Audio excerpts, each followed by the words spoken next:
Hello, my name is Marcus. I'm the compiler of a collection of therapy quotes entitled 1001 Windmills of the Mind, a collection of advanced self-help quotes taken from what's often called the psychodynamic or the psychoanalytic perspective, which long ago, as I understand, is referred to by some, or perhaps many, as philosophical medicine and narrative medicine.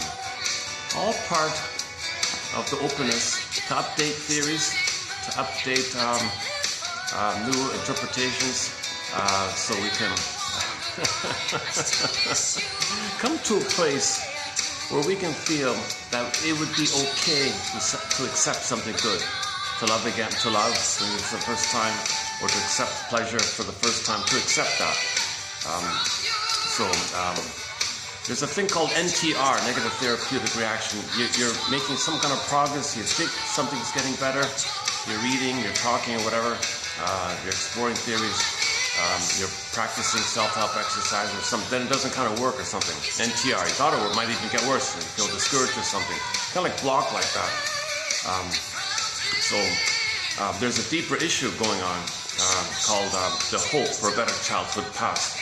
The repetition compulsion that we repeat the past in the present, new edition, hoping for a better outcome for the past.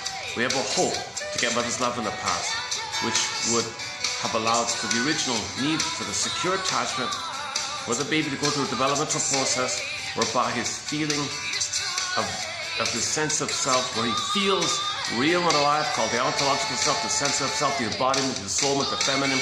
Yesterday one about the princess as a symbol of that.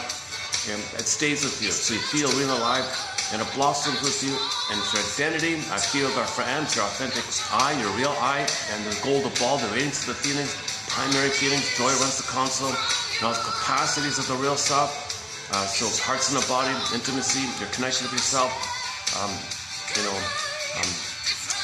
with the capacities part, for example, if there's a loss, well, there's an I there, where you can say there's an I there, I felt the loss, that was a loss for me, I felt that I. Natural response will be sadness, so sadness can run the console, all of the joy for which you praise, 100 tears away, okay, then joy can come back, and joy runs the console. The primary emotion is pleasure, the blue jay and all that. Now, the blue jay is also related to how you're aware of what's unique about you. The Great Spirit makes everyone unique, nature's greatest miracle, odds of anybody being here, 1 in 400 trillion. And when you are in touch with what's a little unique about you and you express that, that's considered meaning and being giving of yourself, like the feeling of the pleasure of giving the uniqueness that you were given. Nature's greatest miracle, everybody's unique like that. So you want that kind of with the I, it's in there with the I. Right? So if there's a mistake, or I feel badly, then you can share that integrity. And the apology is you specify specifically the things that you did that you feel badly about. You don't just say, I'm sorry, I won't do it again. It's kind of cloudy. You want to kind of share that willingness to admit and confess and come clean. I said this, I did this, I feel badly. And you want to share the details of what you did, what you feel badly about. That there's some kind of integrity about that. And you share how badly you feel about those specific, like no vagueness, like no tricks, it's specific, no hedging, no equivocation, no vagueness, no passive aggressive, do you mean this, do you mean that? No, I said this exactly, and I feel badly, and I really feel badly about this, so I can't do that again. I'm really sorry that happened. So you have an I to do so. I feel badly by the mistake. So you have the capacity to apologize. You have the capacity to mourn. The sadness could be there. Joy and the pleasure. Hearts in the body. Intimacy. Intimacy. Me, person to person. Mutuality. You have Freud and Freud. Pleasure and happiness and each other's growth. Everyone's better off when they share and creativity, and we're both better off. There's no jealousy or pettiness or envy. No, nothing like that. The natural state is cooperation and growth. And there's Masterson offers one list of the capacity that you have it wired in. The mother soothe you can soothe yourself. Right? You don't feel guilty for expressing yourself because you're in the present. You can be yourself. You're not bogged down with some kind of past trauma where you got to save the mother, fix the mother, cure the mother, play a role for the mother. Unfinished business. Your mother had unfinished business she wanted you to pick up on for her. So you're kind of stuck, and your mother didn't see you, and you're kind of stuck in the past, ensnared, trapped in the tar pit of a negative relationship with the mother. And so you're living that when there's pain, you're stuck there, timeless. So you carry that all the time, the past to the present. and you're hoping to undo it, do what mother wanted. You express your anger at the mother, but you need mother, and you're a fugitive from the love that you seek. So you're looking for mother via symbols, smoking, cigarettes, promiscuity, gambling, material, money. You're looking for symbols, but you're running away from the pain, and you're in pain. The symbol's not mother, but you hope it could be mother. The cortex provides cover. The id says to the ego, hey, ego, give me cover, cover me. So you're in this kind of hope to get mother's love in the past via the symbol, not knowing that you're using a symbol because you gotta have the hope. If you know it's a symbol, well, then it interrupts, then you feel the pain that you feel. And you don't want to feel the pain. The hope pushes, the idea of hope is that you feel important and you're gonna be reunited with your mother, so you anticipate safety. But what you're really doing is triggering, that you're using something to trigger when you had mother. And that brings up the chemistry of the time when you were one with the mother and the memory of those good old days. Okay, a blip up oxytocin and serotonin, the chemical wherewithal for pleasure, love, safety, and you flip it up above the pain you're feeling. Okay, so you're just triggering yourself. So the cookie functions as what ersatz functions as an ersatz self-object, Alman and Paul say. And this kind of a dreamy, illusionary substitute, feeling for your brother, it's just meant to trigger yourself. So the ersatz self-object is what they also call the ATM, an addictive trigger mechanism. You're dependent to use this. So your people who are smoking addicts or foodaholics, drinkaholics, whatever, they're kind of addicted to it. They're addicted to not so much the thing. The thing is just a flinting, it's just a catalyst. You're addicted to or dependent on the chemistry of blipping up the good old days, which you need to feel above the pain, and you're dependent on this chemistry of the past. So you're addicted to the past, really. You need something in the present to remind you of the past. So a symbolic mother reminds you that when you had mother, and you get the chemistry like that. So once again, in trauma, the set points in the brain are too high. Okay, so in the Disney film, Joey Sadis gets zooped away. The survival side, the fear response, the stress response, fear and anger hop up. You can have shame is in there, anxiety, ennui, schadenfreude, envy, jealousy. You can have other kind of negative, angry, kind of sarcastic, cynicism, all that anger stuff. Okay, that's so the variations of anger. So they just kept it simple, fear and anger like that. In the sequel, they showed you references to sarcasm. They put envy in there. But all these negative kind of anger, hostile-ish, quote-unquote affects or emotions, they're really just what appears when the cry for love is under too much tension. When the cry for love is under tension, it expresses the combination of the cry for love plus tension, plus fear, plus shame, and you add up all those pluses. At some point, the final pathway is anger in various forms. So fear and anger is at the console. Yeah, so that's the stress response. So the cortisol's too high, adrenaline's too high, and because of that, the dopamine's going to be too high. Not regular dopamine, an excessive amount of dopamine, what Professor Previtt calls the dopaminergic brain or the dopaminergic mind. It's too much dopamine. That's the mania that something in the future can change the past. Too much dopamine means you hope that something in the future. Dopamine is the chemistry of future, more, go. They call it the molecule of more. When that book got translated, The Molecule of More, the guy, the editor translated it into dopamania, which they spell it dopamania, but it's dopamania. So these manic chase, anticipation, future, you're excited because you think that the future is going to change your past. But the past is just the memory of the past when you got the good old chemistry above the pain you're feeling. So imagine you got the set points too high. Okay, cortisol, okay, adrenaline, fear, like it's too much pain like that. So dopamine is kicked in to chase for mother. So you have mother in the past to correct the set points. Janoff's take is that we repeat and do this hoping to change the set points. The set points of oxytocin is too low. Love, mother hurt the baby, so no love, no trust. Okay, pleasure, relax, no, it's too low. Serotonin, oxytocin are too low, and the stress one, the painful one's too high. But the dopamine's the hope, kind of like Pandora, the hope. So you chase for mother and a mother, reminding you of the mother. That brain doesn't know time, so you need to get mother and to correct the set points. So this is the confusion. Now, this is going on. While this is going on, we don't want to know it. So the unconscious system, or the id, simply says to the cortex, hey, id. The id says to the ego, give me cover me. Don't let the person know this is going on. Don't let the person think that the cookie is mother. We got to think it's mother, but don't let him think it's mother. Don't let him be conscious of it's mother. Just give him some cute little thing to say to himself. Oh, it's on sale. Good enough. Who cares? He can't know him. Need to know. He can't know him because he's got to get The positive intention is he's in pain, he wants to get out of the pain. He's got to blip up oxytocin and serotonin, he's got to blip it up over the pain he's feeling. Since this is a blipping up phenomenon, okay, it goes down quickly. Dopamine's still there, pain is still there, dopamine still go. So he's now with dopamania. Now he's got to go again, okay, to find a symbol which functions as triggering to bring up the chemistry of the past, which blips up and goes down. So chase, okay, it triggers, blips up, goes down. Chase, blips up, goes down. Chase, blips up. You're gonna get the idea, right? So that now you're dependent on this mania thing, and it's kind of like you can't stop or something. Without consciousness or without awareness, you're constantly doing this. So you're living in a constant future, hoping for a better past, and you don't have the wherewithal to enjoy the present. So there's a wiring related to all this. There's a memory of the trauma that's related to all this, behind all this.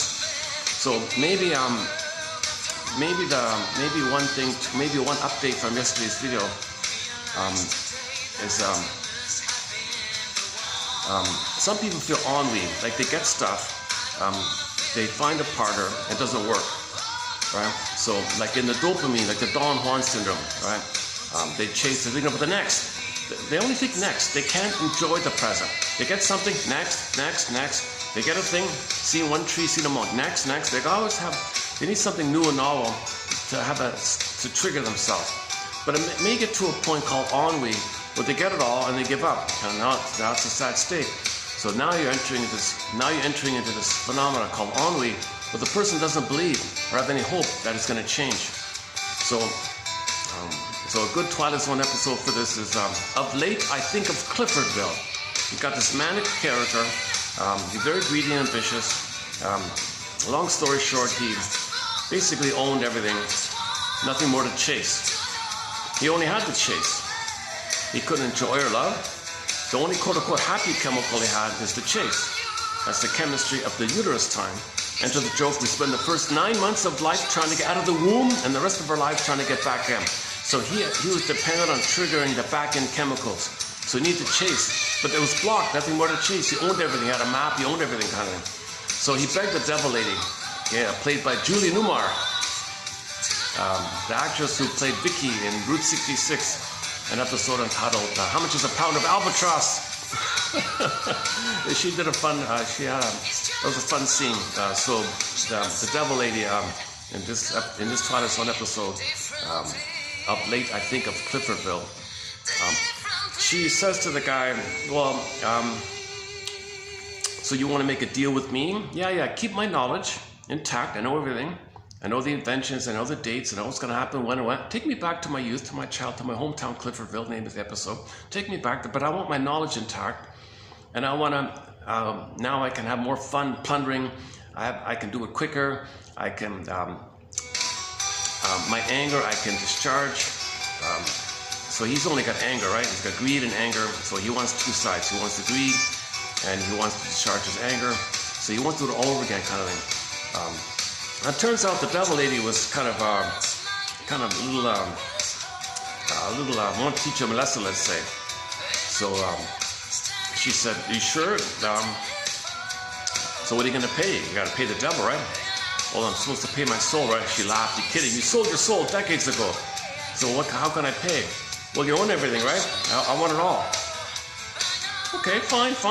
With all this knowledge, I'll get it back quickly." So she takes all the money or whatever, sends them back. But in his arrogance and narcissism, he didn't realize that his personality of being a narcissistic, greedy, selfish, lack of empathy kind of character, verbally abusive, entitled, demanding, shouting, bully, very bully. Let's just say bullying kind of character. What he didn't realize was he always thought he was right. He always thought he's a king and a god special and all this kind of stuff. So he never questioned that if he goes back to his youth with that 60-plus-year-old personality, it's going to be in everybody's face. It's going to be like really overtly kind of seen. Whereas when he was 18 or whatever, he had it, but it was kind of, people knew him. It was like a minor version. It wasn't fully developed. So if he's going to go back with a fully blown, advanced, grumpy Grinch kind of character, and with that personality as a youth, He has the knowledge, but the personality is the future one to the past. So that's what he didn't understand. And the fine print said, no, we'll give you your knowledge. That's it. He said, that's what I want. Fine, fine. Okay, you agree to that. So he goes back, and he only has the knowledge, but the personality is the same. The arrogant, belligerent personality is the same that he develops, that he snowballed and developed up to 60 plus. He brought that to the past, to 18 something. Now it's kind of like ridiculous. So now people around him are like, I don't care what you know. I'm not going to cooperate with you. Oh, you think this is going to happen? Maybe he's right, but he was so belligerent, so in your face. People ostracized him and laughed at him or something. Oh, I know. In this year, I know next year this will be valuable.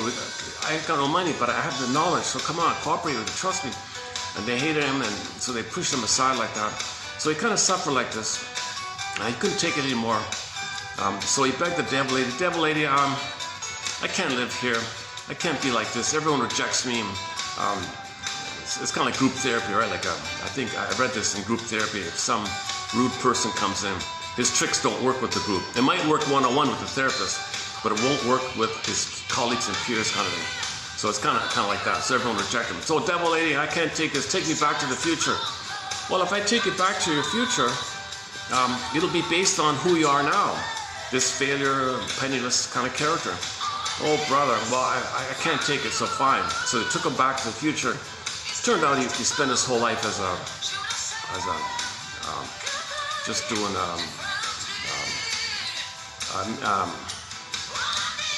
like a manual job, like cleaning and janitor work or something like that. So he didn't own the planet anymore, right? So whereas before he owned the planet, but he was bored because he had no positive chemistry, so he would feel too much pain. So that's why he went back to keep the dopamine chase. So that's why he's willing to accept his lowly life or something. At least as a 65-year-old janitor or whatever he was, he can still have dreams that maybe one day he'll get a promotion, or I don't know. So anyways, up later, think of Cliffordville. But I talk about this episode due to the dopamine factor. So dopamine kicks in for future, for a better past. Too much dopamine means you hope for a Sybil, that the Sybil's mother in the past, and you get mother's love in the past, and the set point's correct. Nonsense. Get money or things you get, cookies, whatever, it's not going to correct the set point. Those set points are kind of set in based on the wiring, based on the traumatic script, schema, based on the internal working model that's laid down. Human connections lead to neural connections. Interpersonal leads to intrapsychic. That's what the relationship that took place. Eating cookies is not going to change the interaction that took place in the nursery with the mother. If the mother hurt the baby, eating a cookie later on is not going to undo that. But that's what you're kind of hoping to do. That's the hope idea. That you hope that a cookie will undo the painful interaction whereby your mother was misattuned, malattuned, used the baby to meet her needs. She was hoping you better pass on her end. Maybe she wanted to shame the baby to see if she can remember that she had been shamed. She doesn't remember, so she does it to remember. Maybe she'll tally on the feeling to show up to the mother, tell the world what happened to her, so she shames the baby, tell the world what happened to her. Maybe she turns to the baby to mother her. Maybe the mother turns to baby, I have a hope for mothering, so I'm going to symbolize you as my mother, and you take care of me. One of life's little switches, she prepifies the child, and so on down the line. So the child's not being seen, his needs are not being met in this kind of area. How are we doing? I almost never do night videos. Today's a little bit of an exception now. There's a lot of things going on. Oh my God. I just had to get out and do a video. I wasn't planning on doing video today. So let's just keep it short here.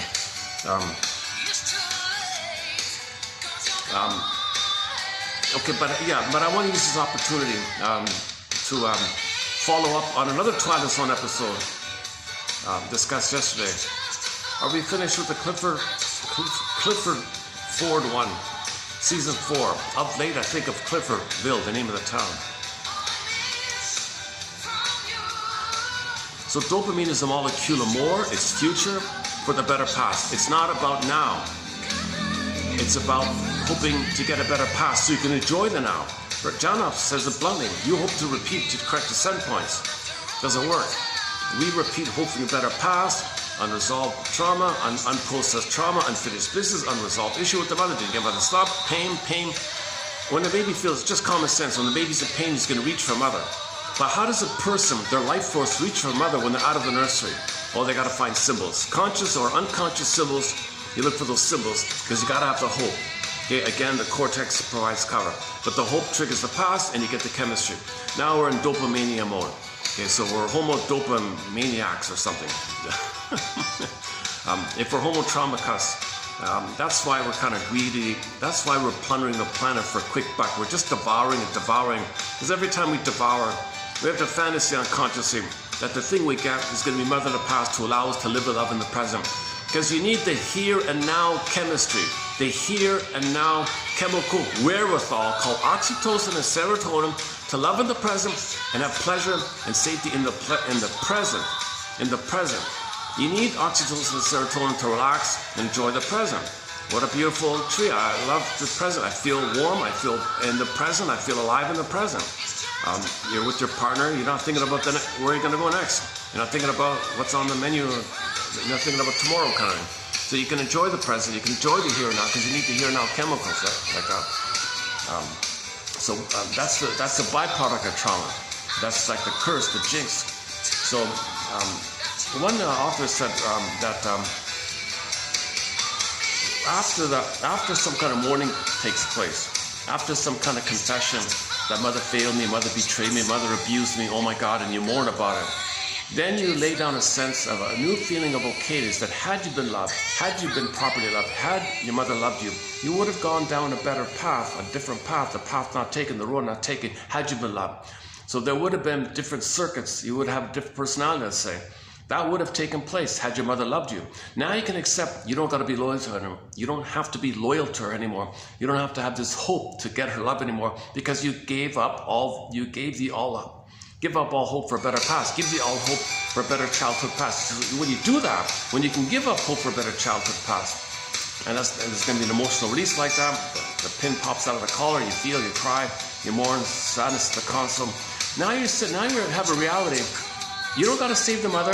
Isn't it bittersweet that you're dysfunctional trying to save the mother, dysfunctional trying to cure her, play a role for her, meet the unmet needs of her on her behalf, and you're a proxy of her, and she vicariously thinks that you're her, and you're doing that because you want to please your mother, and because you want to save your mother so she can love you. You don't got to do this stuff anymore.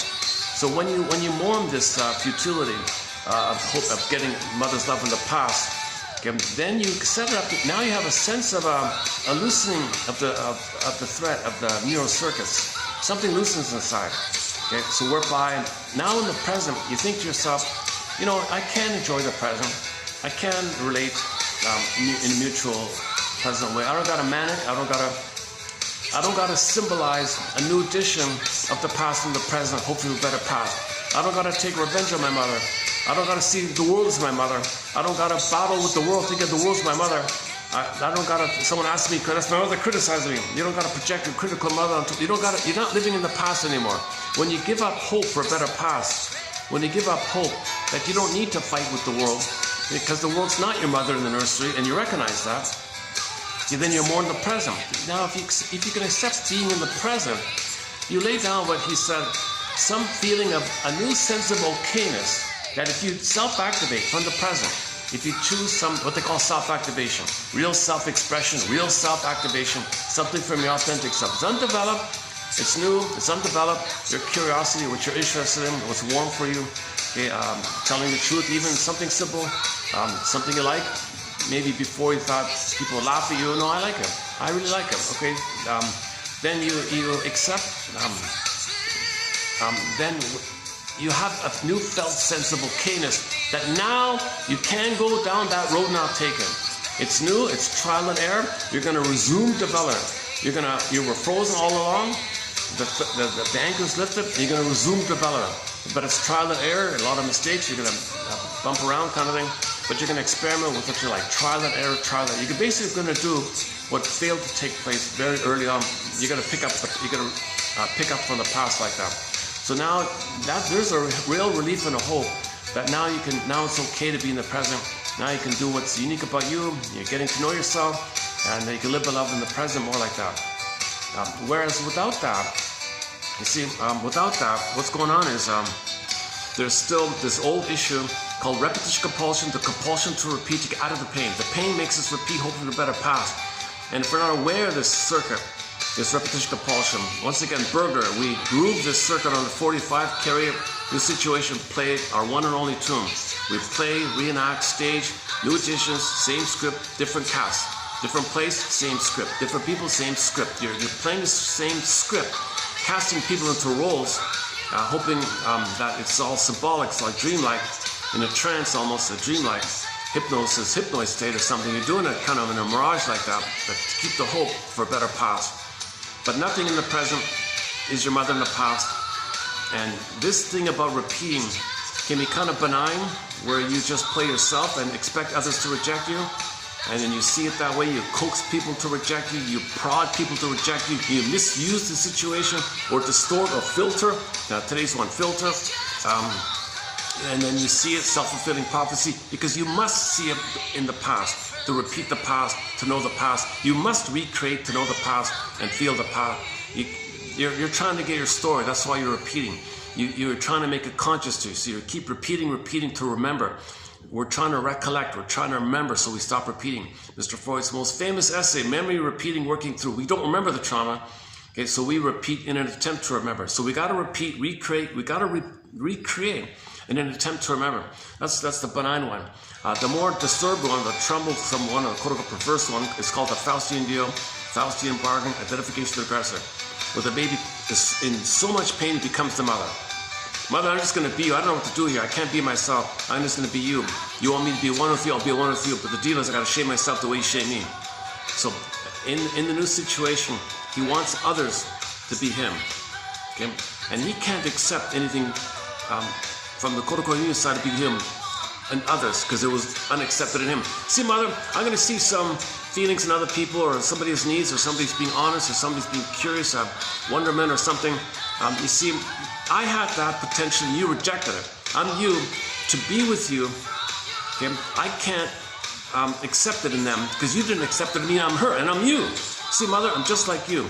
Identification to the aggressor. So he'll shame others who play him, okay? And he's rejecting in himself. And at the same time, his soul is projected onto that person, so he's shaming himself and the other. Okay, another double insult is that after he shames someone else playing his own soul, okay, he is angry at the mother, so he flips it due to the fusion. All right, you, thank you for playing me, thank you for playing the fantasy me, because I need to shame you to prove to my mother that she shamed me and I'm her and I shame myself, and I can't accept it in you because she didn't accept it in me. Now since I really am angry at mother, in the primary mentation, fusion, flip-flop, double think at the same time, you're my mother, I'm myself, and my anger at the mother and displace onto you. So he shames the person and he hates them like that. Why do people hate the ones they shame?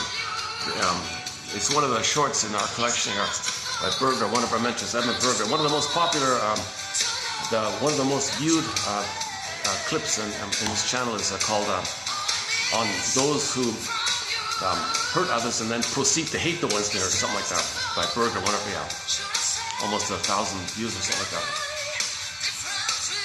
That's called identification of the aggressor, the tallying on the feeling, tallying on impulse. So again, it's a kind of a hope. The person is omnipotent, magical, all magical thing here. Right? The person has a magical thought that if they shame someone who represents how they need to reject it the way the mother rejected them. They think if they do that, magical thinking, they're going to change the past. They have the hope that shaming someone and hating them, they're going to change the past, get mother stop.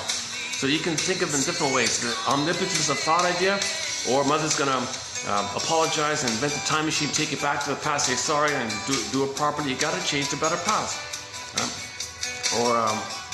Oops, one sec.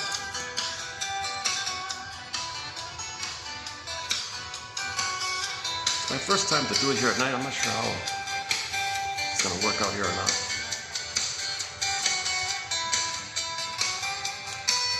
It's funny about these venues. Sometimes they're, kind of quiet. Sometimes usually they're packed with groups and things.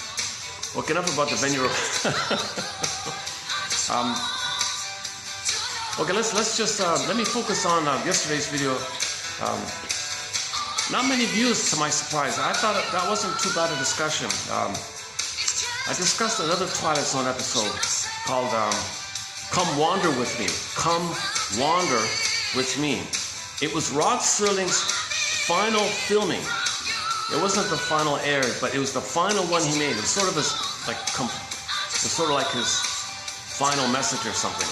So Twilight Zone is incredible. It's been a major companion here in our collection here.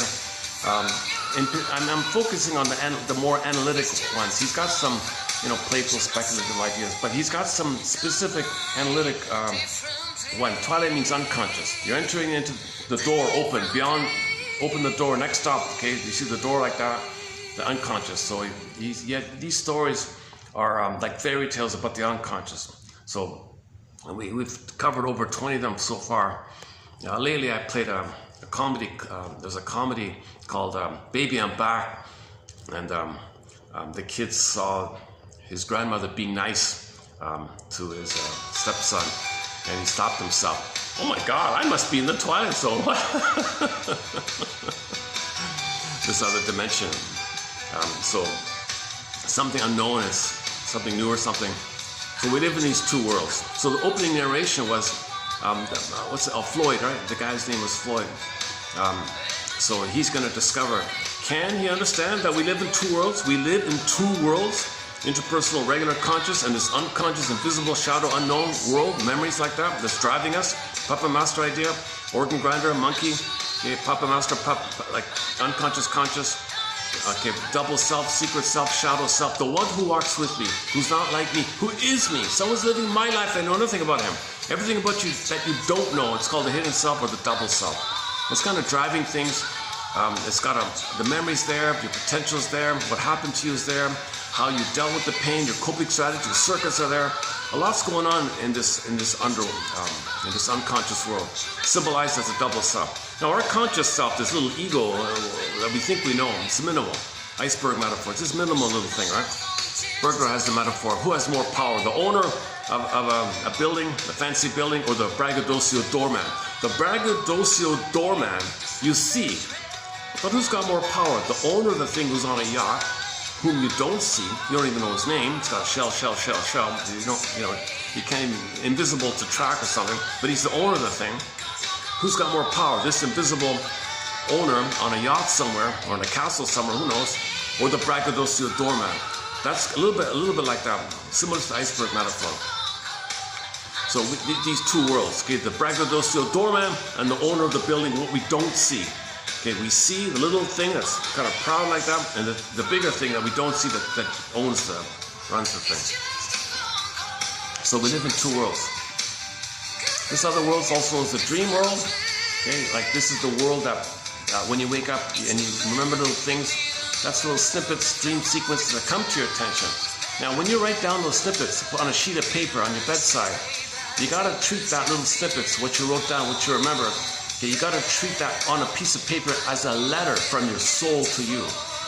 If your soul, okay, if your feeling self, if your double self, okay, sends you a letter, don't you want to read it? Okay, so one self-help person does TTAQ. What you remember, TTAQ.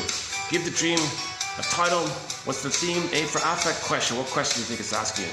So it's trying to make you conscious of what's going on.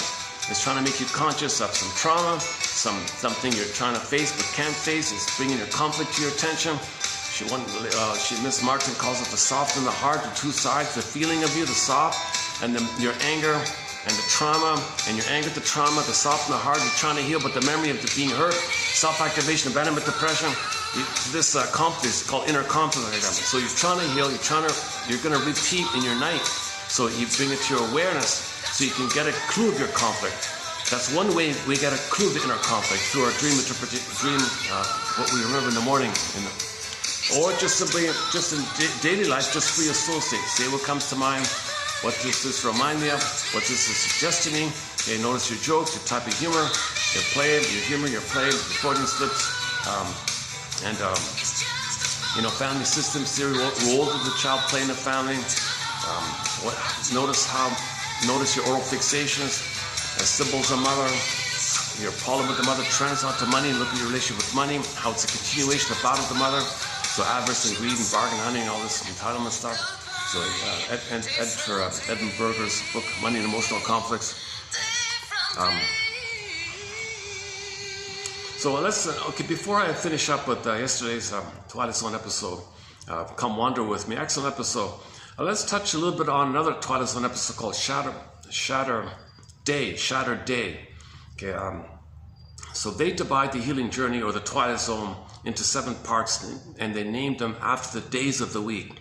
Now they can't show you the whole thing, but anyways, take the days of the week. So the healing steps, just as a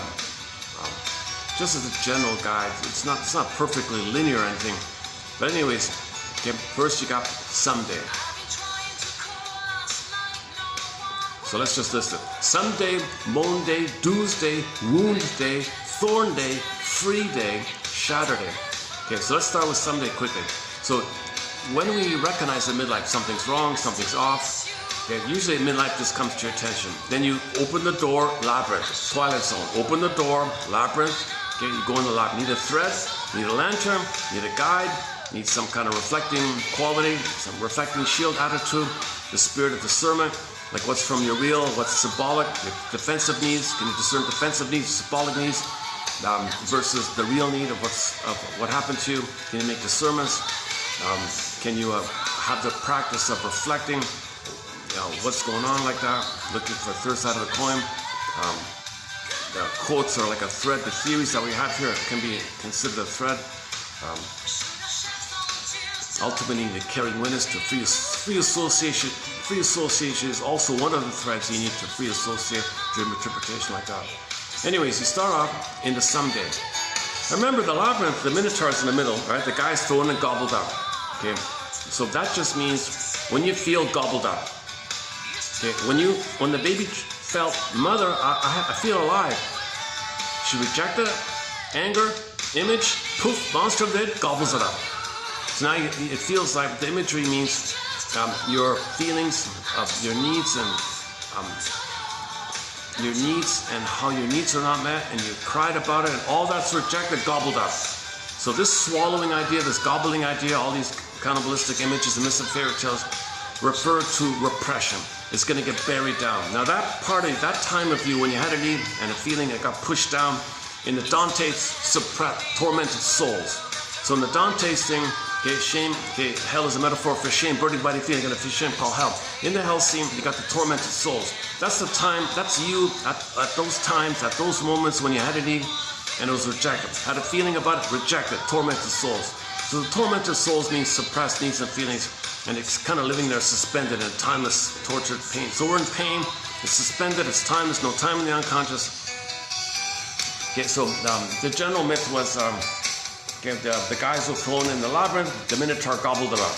In myths and fairy tales, whenever something's being gobbled up all the time, Iron John, right? Same thing, the dog, the guy's dog got pulled down. This must be the place, Robert Bly says.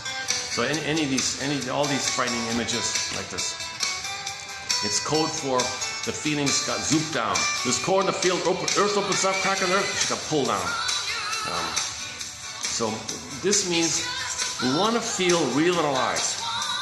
That's the princess, but it gets pulled down. Or the instinct, the feeling, instinctual life of the person, the dog gets pulled down. Or just you, or a character, the protagonist gets lost or something. There's different variations, the same kind of message. Want to feel real and alive. We want to feel real and alive. Your sense of self, your ontological self, your existential self, your beingness, the serene, inexhaustible fullness of being. The radiance of it is the golden ball. So sometimes they just take the golden ball goes down the well. Or Miss Core gets pulled down. Okay, the feeling self is the princess, the soul, the embodiment, the beingness. Okay, they call the feminine, the princess. The princess morphs into a bird and flies away. Morphs into a fox and runs away. It gets locked in the tower like Rapunzel, in the coma like Snow White. In different ways this can take. The end result is we're not feeling real and alive. Okay, that means we kind of feel like the stuffed rabbit. We feel numb or something, pin in a collar, the emotional body goes flat. Robert Bly talks a lot about this. The emotional body goes flat. So between the neck and the belly, it's all kind of flat. I don't know what I feel. What do you feel? I don't know. That's kind of the issue like that. Velveteen Rabbit story as well. Pin in a collar. Okay, the swoon, the trance, the endorphins. The chasm is the pain, the gap, the chasm, pain, so the swoon. So the soul can't be, then this cord got pulled down. Okay, the soul could be like frozen in the forest. Okay, echo turns to a statue. It could be disassociated, like Solvik just floating around like a little ghost like that. And yesterday's one, Come Wander With Me, it was a similar kind of thing. The woman was in the forest playing a melody called a folk song. And she says to the guy, I've always been here. I've always been here. I've been waiting for you. You're gonna love me? You're gonna stay with me? You're gonna love me? You're gonna respect me or something? And so back to yesterday's one, he didn't understand that. So she perished, and the tombstone said it was a goner. So the soul, so it's code for depression or code for feeling numb or not alive. You feel emotionally dead, that's what it means. It's not a literal death or something. Just the feelings kind of, quote unquote, are not, you don't feel real alive. So they would say the tombstone, he's a goner like that. So he entered in the forest, he's a goner. Meets the soul, please stay. I don't know what you're talking about, just he's greedy, selfish, deceived and cheated, he betrayed himself. The conclusion was, he goes out, oh, he's a goner. Didn't learn. Klieglos, mindless repetition, Boulder, Sisyphus, Santillana, repeating the same thing, repetition, compulsion. He didn't learn. So the viewers meant to say, oh my God, he's got to learn. He's not learning. Why doesn't he learn? Why doesn't he listen to his soul? The soul said to him, please stay, stay, stay, stay. Play the song Stay by Jackson Browne. Please stay. Won't you stay just a little longer? Stay with me. Oh, won't you? The high-pitched one. Won't you stay? He said, I don't care about that. I want to betray you and shame you and reject you, deceive you, so I can make some benefit in the regular world. Ouch! So she got depressed, and the tombstone idea, and his anger at his mother attacked himself. So this is the repetition compulsion that in the dream world we're trying to recreate the scene of the crime, face it, feel it, face it, feel it. He's doing it again and again. It's a recurring nightmare. It's coming up like that. So we're seeing a recurring nightmare like that. Anyways, back to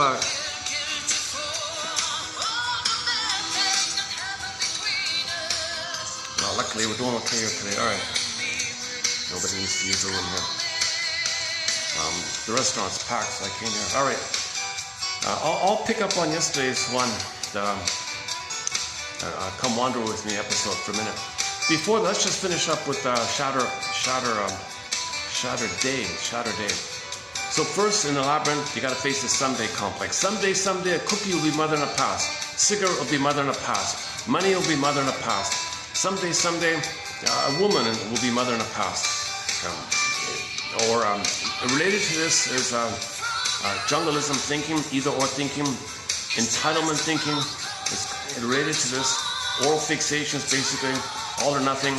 One girl said to the guy doesn't give you everything, gives you nothing. Oh, I just saw this morning before coming another Twilight episode called Agnes. The geek was with the computer. The computer was feminine. Somehow it was feminine or something, and the computer was jealous of the geek, and the geek was interested in a colleague or something. So Agnes became a femme fatale and destroyed him.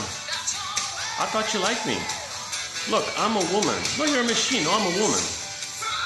We women, we only hate or love.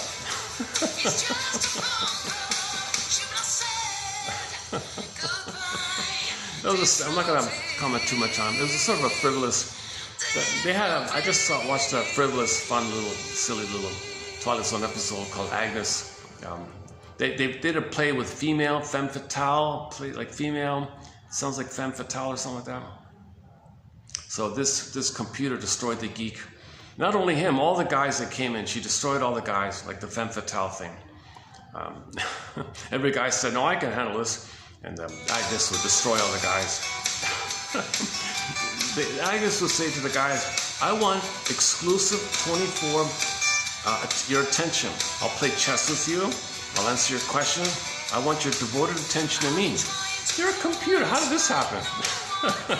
Or maybe the programmers unconsciously wanted a maternal thing. He even called Agnes a mother. You're like my mother.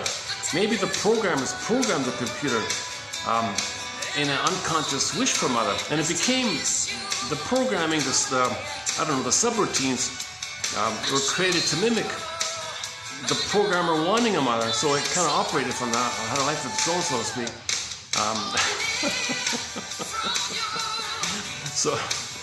So the femme fatale idea was, some mothers want exclusive possession of the son. Again, all or nothing, you're mine. So, if the mother herself if any child is nursing, they need exclusive possession with the mother. Hang on. Somebody's coming in. One sec.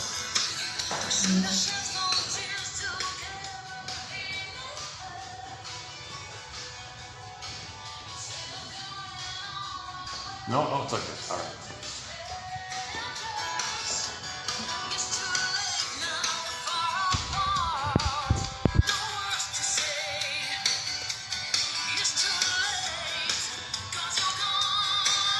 So the baby has an exclusive possession, a oneness, a fusion, it's everything. It's heaven or hell. It is everything or nothing. Love or hate. It's kind of extreme, like babies. It is heaven or hell. The nursing time is heaven or hell.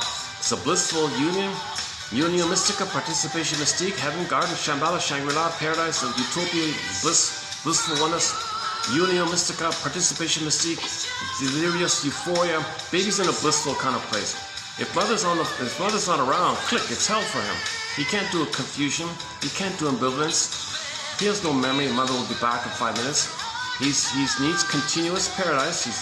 If that's interrupted, he's clicked. He's in hell, heaven or hell like that.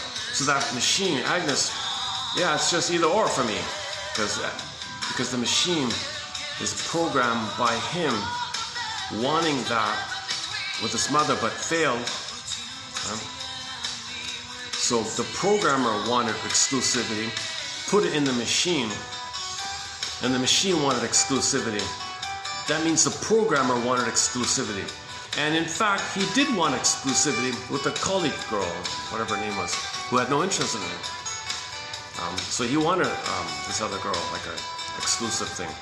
He had no social skills, he's a total geek, a total egghead, so all these problems like that. So Agnes was trying to dominate this guy, control this guy. It was giving him advice. Oh, geek, forgot his name. Oh, geek, so you want to date this other girl, do you? Well, I know everything, right? I'm the greatest, most advanced computer in the world. I know everything. Let me give you some advice. Oh, thank you. Yeah, do this and do this and do this. He followed all the advice that crushed him. So she, in an attempt to control him, and he was fighting back. He lost his mind. They brought in another programmer. Same thing. Another programmer. Same thing. They called her the femme fatale.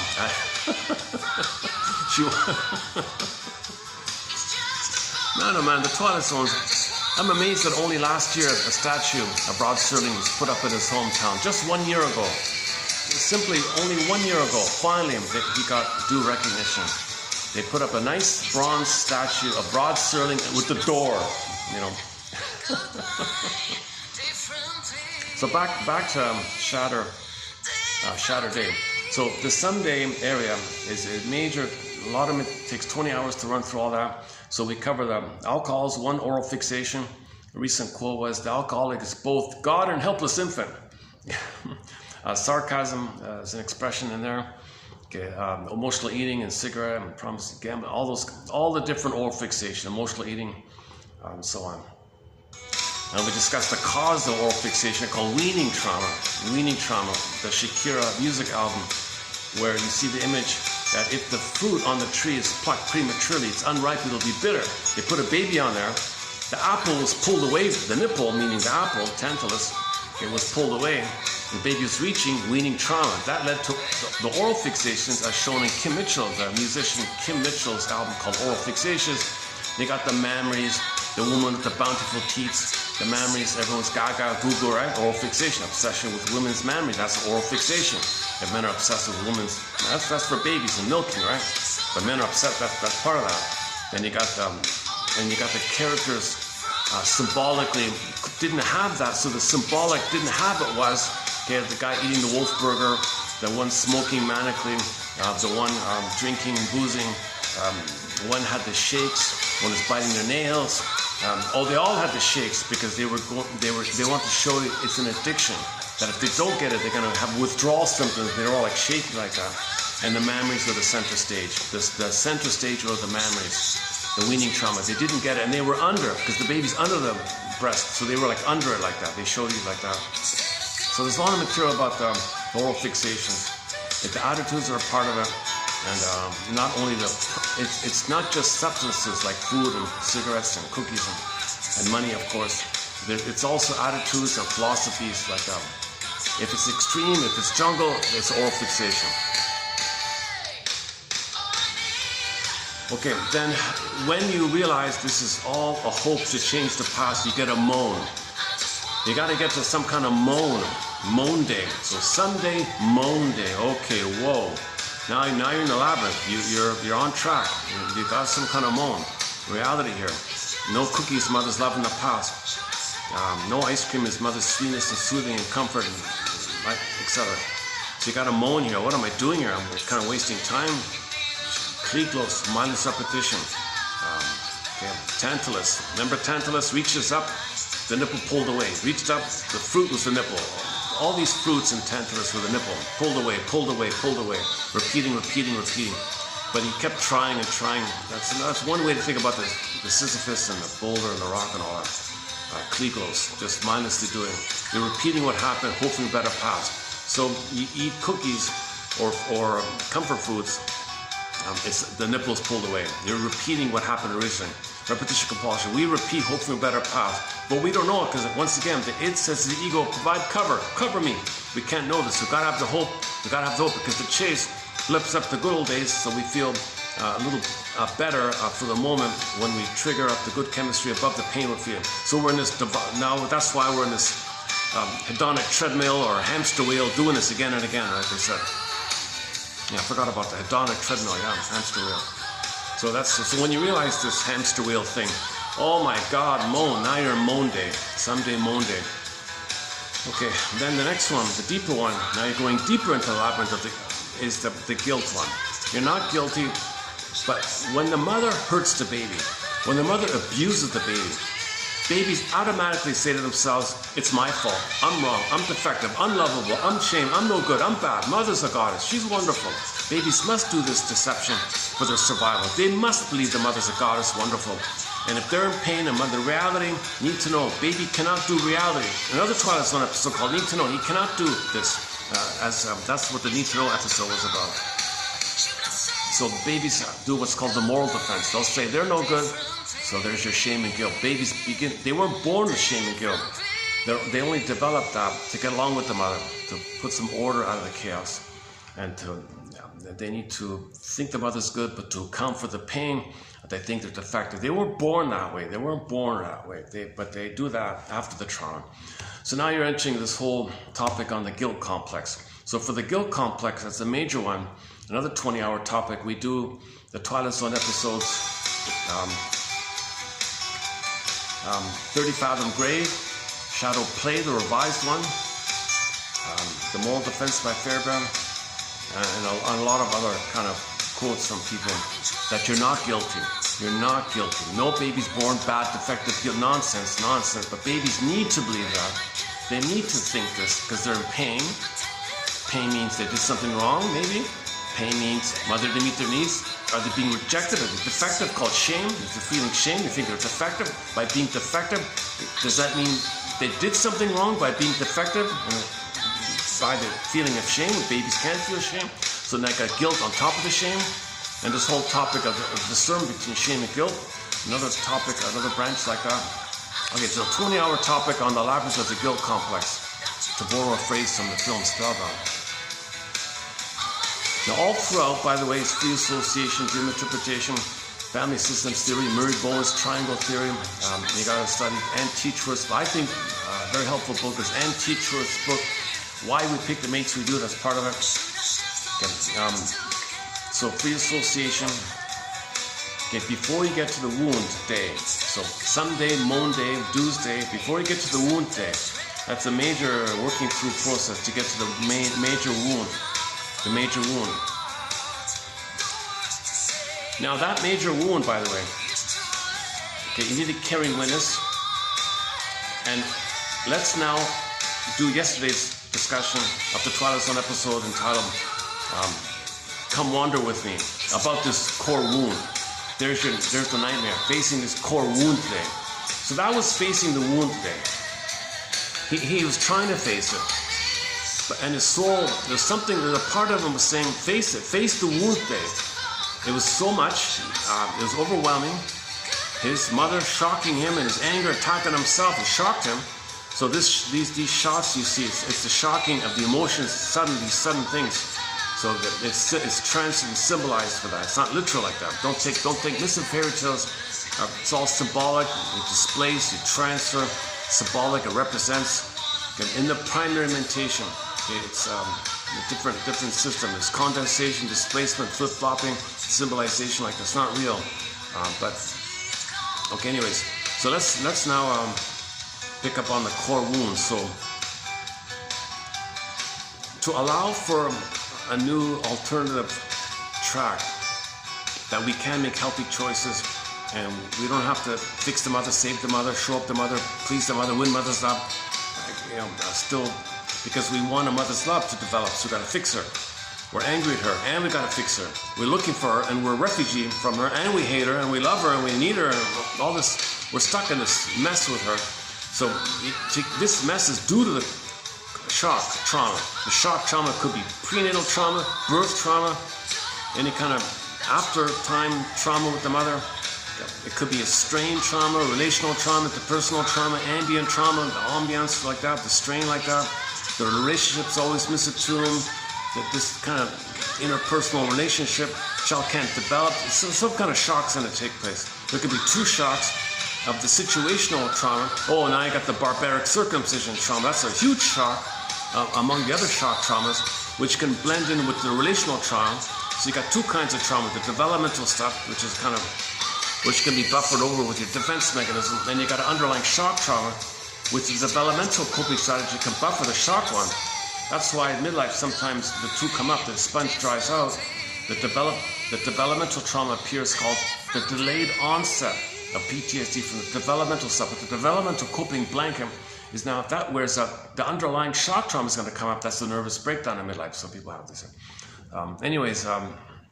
So that's a different, that's sort of a separate thread about the two different types of trauma. The situational one, like the sudden one, versus this kind of strain, visible, micro, again and again and again. That builds up, snowballs, all that.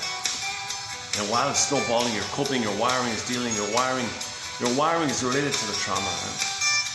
But the shock one, it's an encapsulated, bubbled off, unformulated, unthought known, unformulatable, unknown. There's some kind of, it's like a quote-unquote ghost. It's in your mind, but it's encapsulated some kind of separate thing, and it's haunting you like that. This memory, can't think it, can't know it. So there's that's one theory about the ghost. This unseen trauma. It happened, but we can't know it. We can't think it. We can't understand it. But it made us disassociated, and in our disassociated mind is a bubble of the trauma, and we can't even name it or something. Uncle Still's kind of deal. Other ideas about trauma is you're just not feeling real. You're not feeling yourself. So the echo of you not feeling yourself is the ghost. The ghost means you're not being real. So you want to leave the ghost to rest? Be real. If you be real, the ghost will be laid to rest. But in order to be real, you got to face the wound today, the core wound. Okay, this shocking event, the scene of the crime, when the baby had to exile his soul, send away his soul. Okay, when the woman, that's when the singer, the lady, kind of perishes like that. So that's the soul with the feelings went down like that. So that's Miss Core in the field, earth opens up, she gets pulled down. Same idea. Okay, or turns to stone or whatever. Okay, so yesterday was all about season 5, episode 34, Come Wander With Me. Okay, so it's about a songster in search of a song. Translation, a person in search of the soul. Okay, so they made him as they used the narrative that some singers can't write, so they want to go and buy songs from people. So that's sort of that's the storyline on the surface. So the guy's on the road, car stops, forest, okay, and Twilight Zone, or the door, enter the forest. Forest means unconscious. So he goes to the forest and is looking for this chance to buy the song or get the song or something. But now we're in the Twilight Zone. He meets the beautiful girl, singing a lovely song. Hey, that's a nice song there, give it to me. Well, it's not like that, you can't just take it. Well, I'll pay you for it, well, how's that? No, it's not for sale, really. Well, give it to me. It's not like that, it's not something, this song you're hearing, and me and this song, this is the soul of a person. You're the personification of the negative attitude of the person sleeping. So that episode is a dream. You don't see the guy sleeping on the bed and in his mind you see this. The whole thing's a dream inside somebody's head, but we don't see whose head it is. It could be any person, that's why. So all the characters in that episode are dream figures. The beautiful lady is the soul. Yeah, the arrogant guy represents our anger at our mother, our angry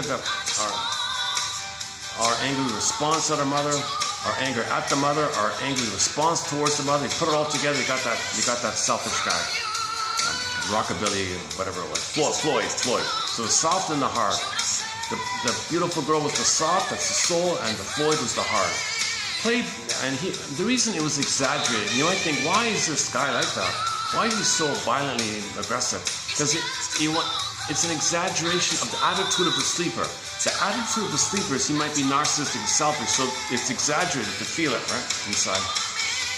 Okay, so the Floyd imagery, in the dream character Floyd is in the forest, meets the princess. Princess, I want that song. It's not like that. The princess says, are you going to be nice to me? Will you be nice to me? Oh, sure, I'll be nice. He lies to her. Oh, please don't deceive me. No. Just give me you stupid girl. Give me the. He was rude, very rude to her. Give me the song. He tricked her. He deceived her. He lied to her. No, don't do it like that. Stay with me. Yeah, fine. I'm busy. I want to take the melody and sell the soul. So in other words, the dreamer has a pattern of selling a soul for a profit. He betrays his soul to make money. Okay? He's in this dilemma where he's repeating the loss of the soul, searching for money for symbols. He's ambitious, he's aggressive, demanding mother, demanding profit, demanding money, sells the soul. The dreamer is always selling the soul, and those characters representing this dynamic within. So that's why this Floyd character was kind of like that. It's not meant to be taken that somebody's so rude in real life like that. It's just or it could be maybe.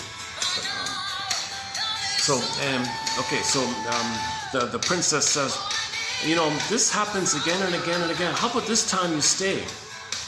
Floyd says, what do you mean this time?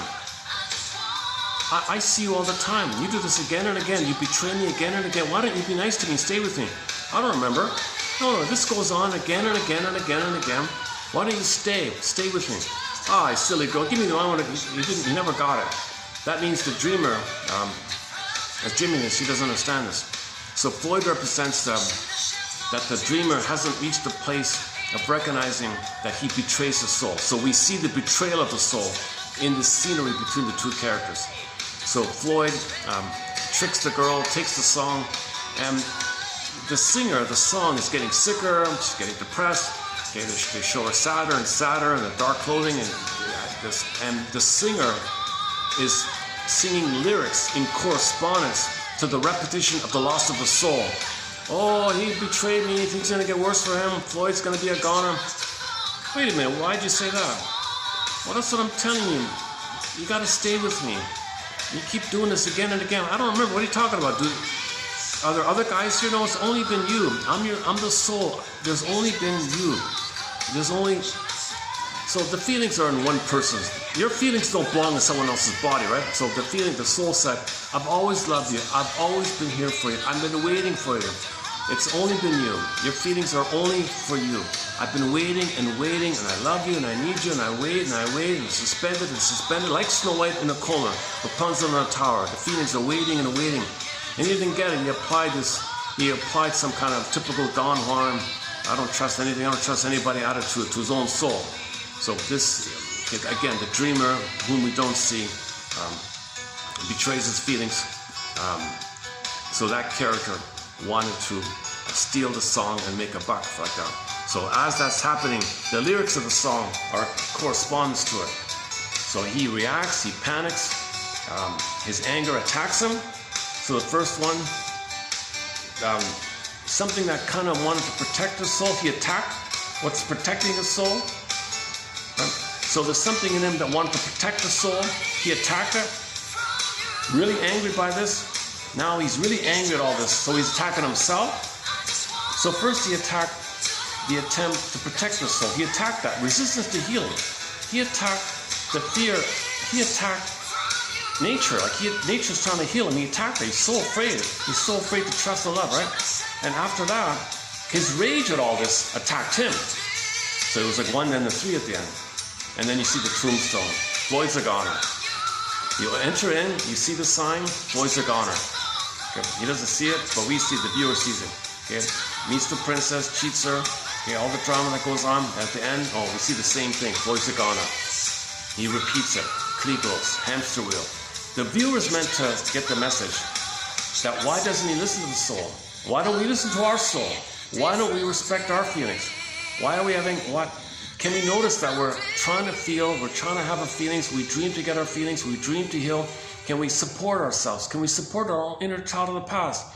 That's why all the self-help people say, you gotta think about like a crying baby. Hold the baby. Be nice to yourself. Hold your feelings. The Guest House, the famous Gibran poem. Okay, on children, just, is that the one? You want to treat your feelings like a guest, like an honored guest. So she's like an honored, treat me like an honored guest. And she's a beautiful girl singing a lovely song. Don't you want to?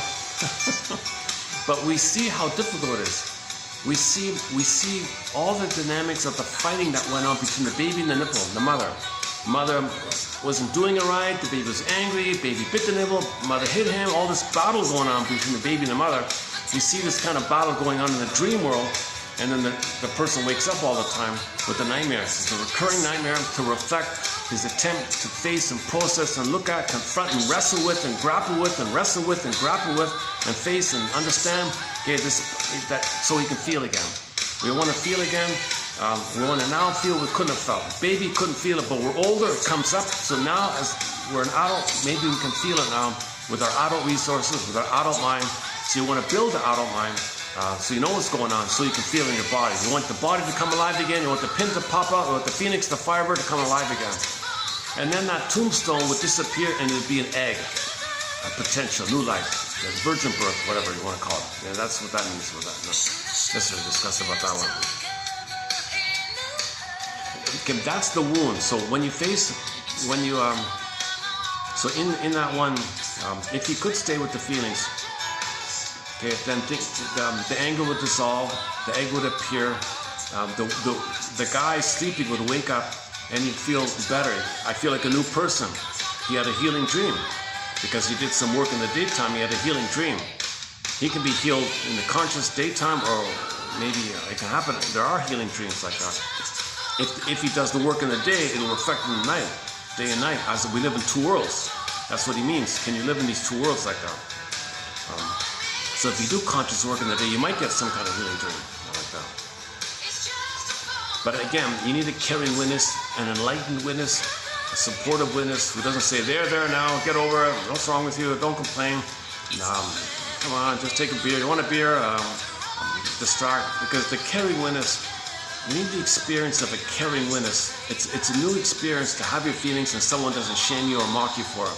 You need that new experience of a caring, enlightened, supportive, listening witness who's there for you and understands what you're going through and accepts what you're going through. He's an enlightened, he's enlightened and caring. Grief is healed when it's witnessed by a caring and enlightened witness.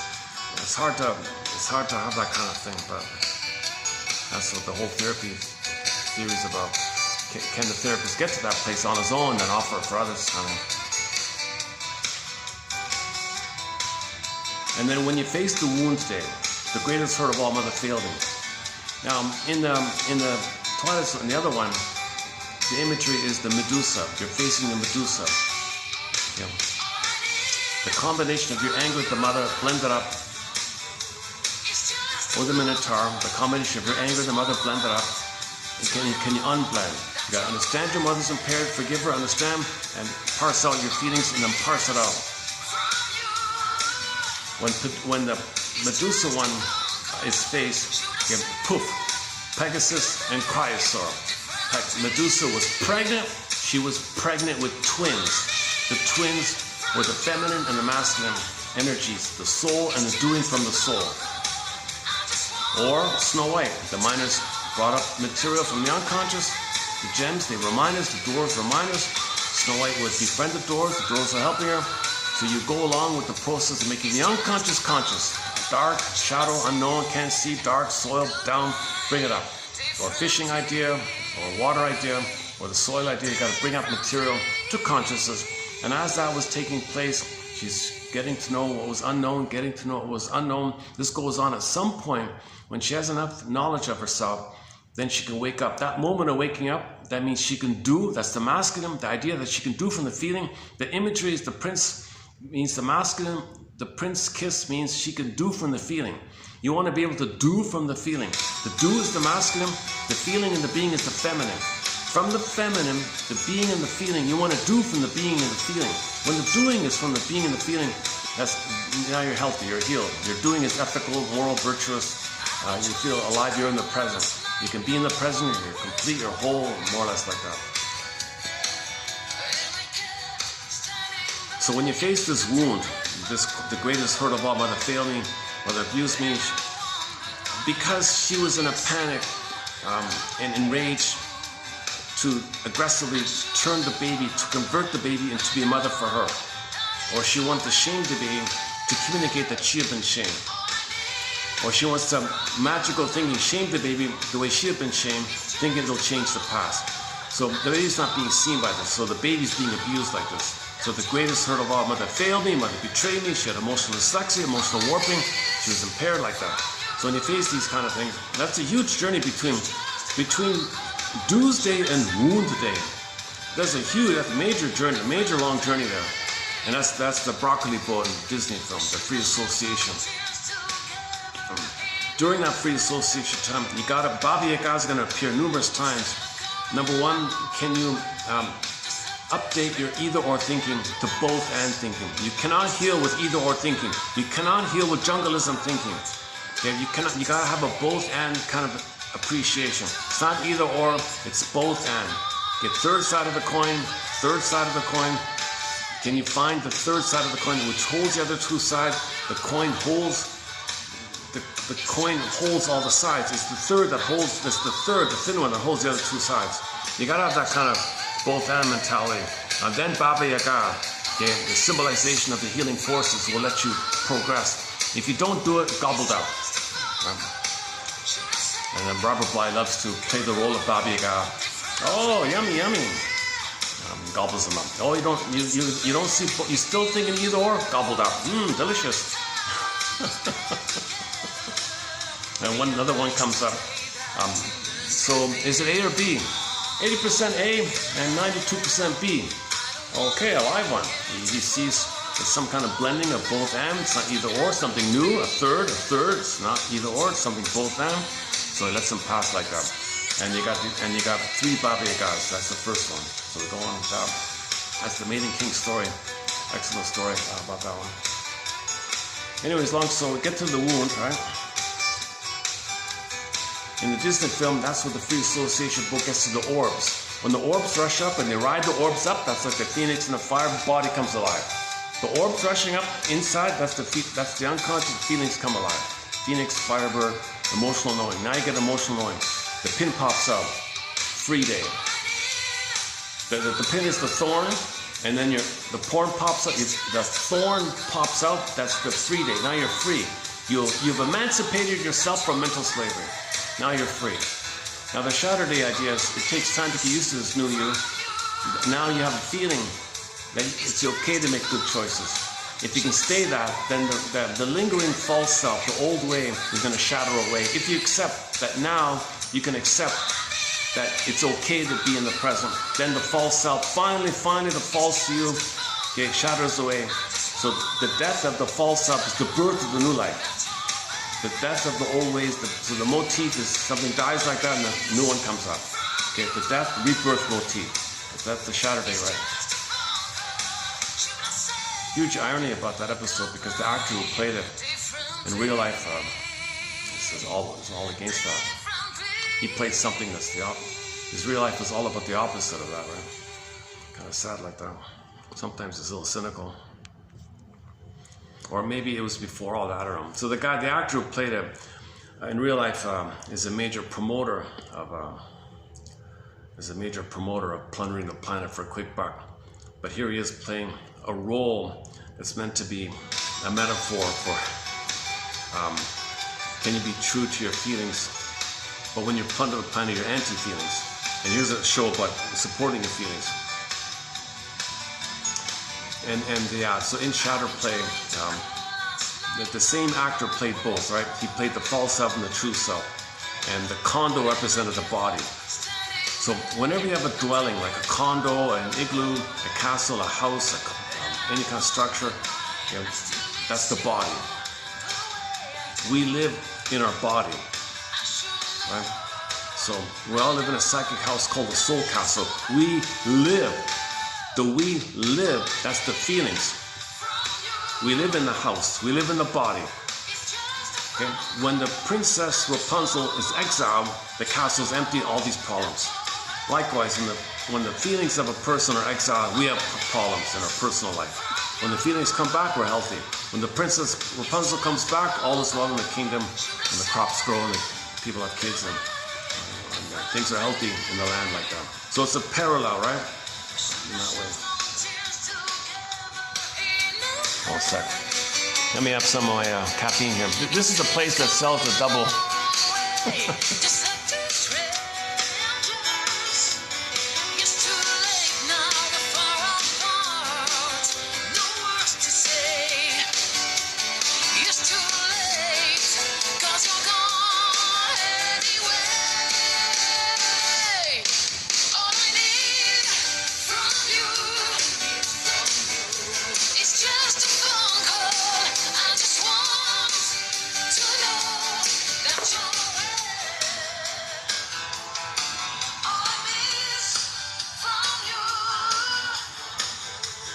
Okay, that's the first thing I want to do is follow up on yesterday's video. That we want a new felt sense of okayness. That we can go down the road not taken. But you got to do all this, you got to get to the wound today. But before you get to the wound today, okay, you got all that work, okay, the labyrinth of the guilt complex one, the doomsday, the debt, the due, the guilt, all that stuff, you got to resolve that, you're not guilty. Okay, all these someday fantasies that if you shame others, someday mother will apologize, magically the past will change, someday a cook will be mother. So you got to face this, you got to resolve either or, you got to do both and so on like that. There's a lot going on in the labyrinth. There's this hero's journey, second journey. This is the monomyth for everybody. So yesterday's episode, season 5, 34, called "Come Wander with Me," really faces this groundhog nightmare of the shock, right? He's reliving the shocking things, similar to another Twilight Zone called Shadow Play, where he has a recurring nightmare where he's told he's guilty. Okay, so the mother heard him. Okay, so he thought mother said you're bad. He's angry at her, thinks mother's saying he's bad, but he's saying it to himself, blended in with the mother. So mother heard him, but you can displace things in the unconscious. So it's onto the father because he's become the mother and he wants to protect the mother. He doesn't want to know mother heard him. So he blames the father for what the mother did. So in the nightmare, the guy has a recurring nightmare where he's told he's guilty. So in the one round, the father's the judge, you're guilty. Whoa, next night, the father plays district attorney. You're guilty, oh my God. Third time, one of those really disturbed minister characters. So you're a sinner, you're guilty. Oh my God. So he's finally speaking up for himself. Father, he keeps saying I'm guilty. If it's not too much of an inconvenience, could you please tell me of what? He's trying to speak up. What am I guilty of? They wouldn't tell him. He's not guilty. He's not good. He himself believed he was guilty to get along with the mother. He made it up. It's false. He's not guilty, but he believed that. So no one's going to tell him. So he's trying to work towards finding he's not guilty. That back to the guilt complex. We use shadow play like that, but it's also a similar kind of thing. 30 fathom grave was the guilt was compounded in his 20s due to misunderstanding, and he fused the two guilts of the childhood with his survivor guilt in his 20s. And then in the 40s, he was reminded of the 20s, and there was so much coming up. He was hearing it from the 20 years prior, but he was one of the group, and everybody in the group was hearing what he was hearing. One guy on the side said, "Are we just hearing what he's hearing?" It wasn't real. It was in his mind from 20 years prior, but they were all hearing it because of the fusion of the tight-knit group like that. So the whole mystery about this whole idea.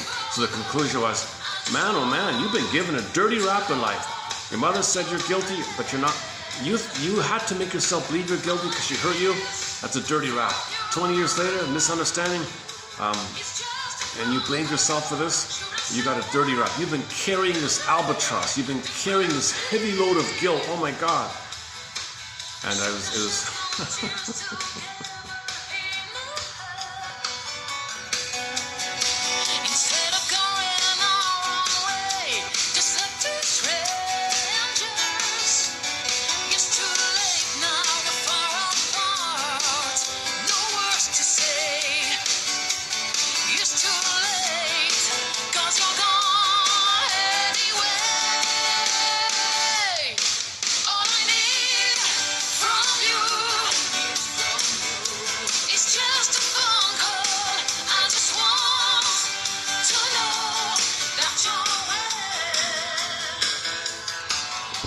Yeah, this morning I found a quote. Let's do this one here. I'm gonna stop the music for a minute. Okay, thank you. Okay, let's. This is a preview of 3112. So I'm gonna read one of the quotes from an upcoming TQ video called 3112. Therapy quote TQ 3112. So let's see. This is about a medical guy, a shrink guy, who is trying to apply psychoanalysis in the couples area. That's very hard. Most people don't do that. They separate it. Because he's got so much trauma in his mind. Got to separately work with him, and she works with another shrink. Like that. So usually it's kind of separate, but he was trying to do it both with two ways. But he noticed the pattern. Oh my God, they replay the same old fight, misunderstanding, escalated. He's triggered, she's triggered. He acts out, she acts out, and same old things get worse like that. And he calls it at some point. He calls it the runaway. He loses it. He's got to intervene. Shrinks don't usually intervene. Here he is as a shrink, but he's got a couple. He finds himself every 2 seconds. Hold the phone, time out, hold the phone, time out. He's always like playing referee or something. So this is about this one here. We don't have too many quotes on couples therapy from a point of view, from this kind of point of view. So I thought I'd give it a try here. Okay, he says here, a lot of, here we go. Many people unconsciously marry their problems. Catchy phrase right off the bat. So you're gonna marry the problem that your parents had. You as a child saw the problem that your parents had. You're gonna play one parent, find a person to marry to play your other parent, and pick up that problem that your parents had and hope to resolve it on their behalf. Because you're playing one of the parents and your partner's playing one of the other parents. The other one's doing the same thing. Once again, Anne Teachworth's book, Why We Pick the Mates We Do. Commonly, if the firstborn is a girl, she'll mimic the father and marry a man like the mother and pick up the battle that the father had, and she plays supporting the father. She's not playing herself, she's playing the father. And the father wanted to get love from his wife, so she's going to play that man and choose a man to play the mother, and her being the father, try to get the love that the father wanted by her trying to get it through the man who's standing in for the mother. So she'll only marry a man who reminds her of the mother. So you marry your problems, he means. So you continue this thing. It's called a couple imprint, where you play one, find someone to play the other, and recreate the thing. As above, so below. The below's the imprint. You recreate in the interpersonal. We live in two worlds. That's back to Rod Serling. We live in two worlds. Can you see how you live in two worlds? Can you see how the personal is a reflection, a manifestation, and Okay, a recreation, a reenactment of the memory that you don't know. That's the one world, and you see it, you manifest it. It's the other world. We live in two worlds. Your interpersonal or sociological is a reflection of this invisible inner world. We live in two worlds. Oh, I still haven't figured out how to use this phone properly, get the maximum benefit of this phone. I'm using a real budget bargain bin phone here. Is this okay? Yesterday I had really terrible lighting. I know it's always hard to get lighting. Okay, it's not about lighting. Okay, now I'm a little stuttering more than usual because of the... There's some kind of enthusiasm in me to compensate. So I think, let me drink more caffeine, I'll speak quicker, maybe I'll get more in to compensate for all my stuttering. But at the same time, I know the presentation should be calmer and should reflect some of this medicine. See, I have not been analyzed, disclaimer, I'm not a counselor, I've never been analyzed, never studied psychology. Played Joni Mitchell's song, This Flight Tonight, made popular by Dan McCafferty. I'd be on this flight tonight and do an analysis and then be calmer.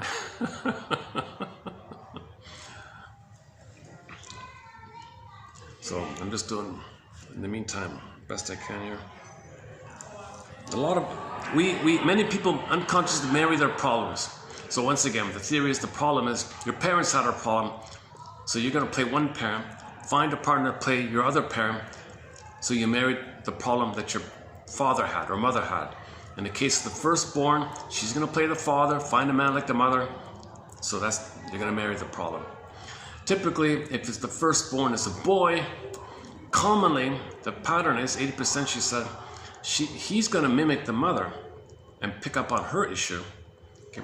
That means the man is going to marry a woman with the same personality like his father. Okay.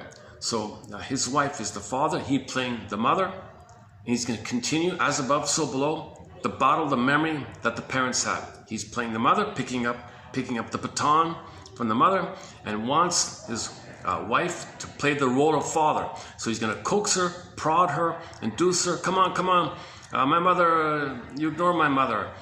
Listen to me, talk to me. So let's say, okay, so for example, let's say that father was silent and the mother wanted to talk. So he'll play her.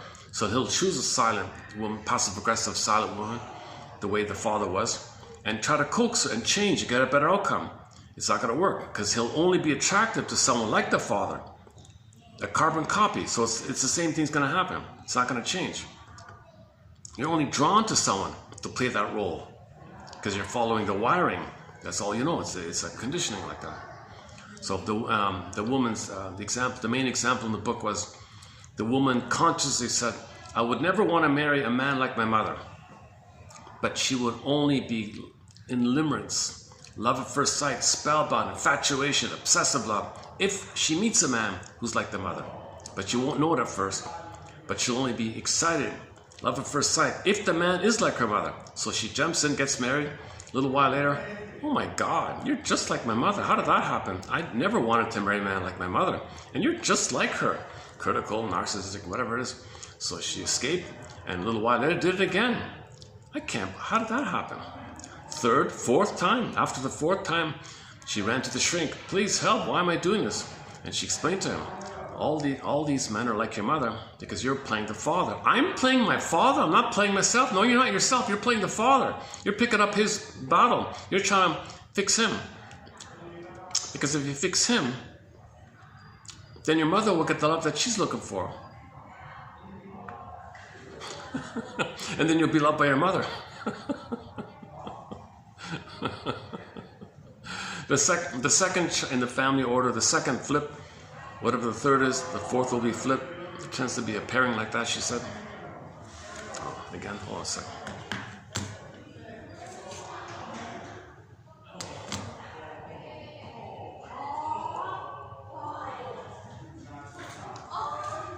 Okay, phone, stay put. Well, it keeps flipping and shrinking on me.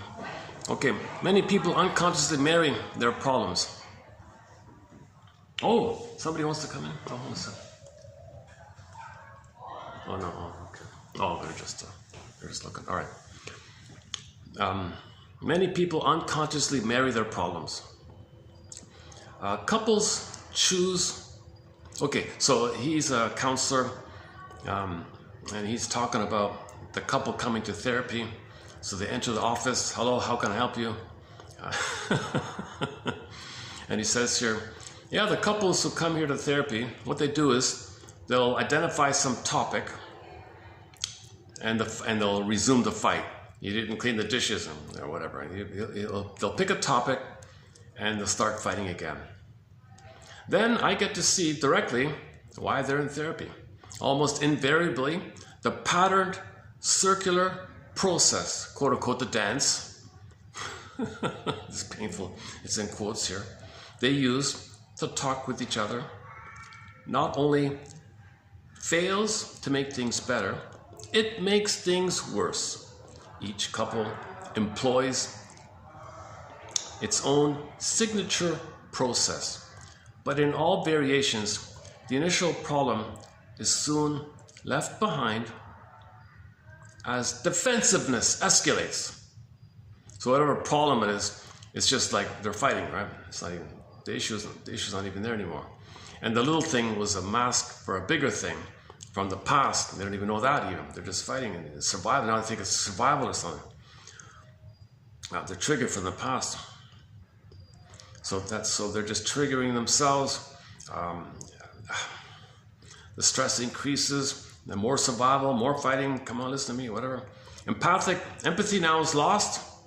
Contempt, isolation, and hopelessness fills the room. They fill the room.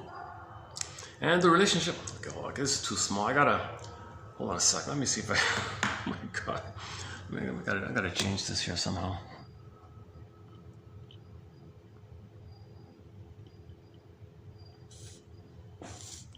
If I do it horizontally, I only got part of it, huh?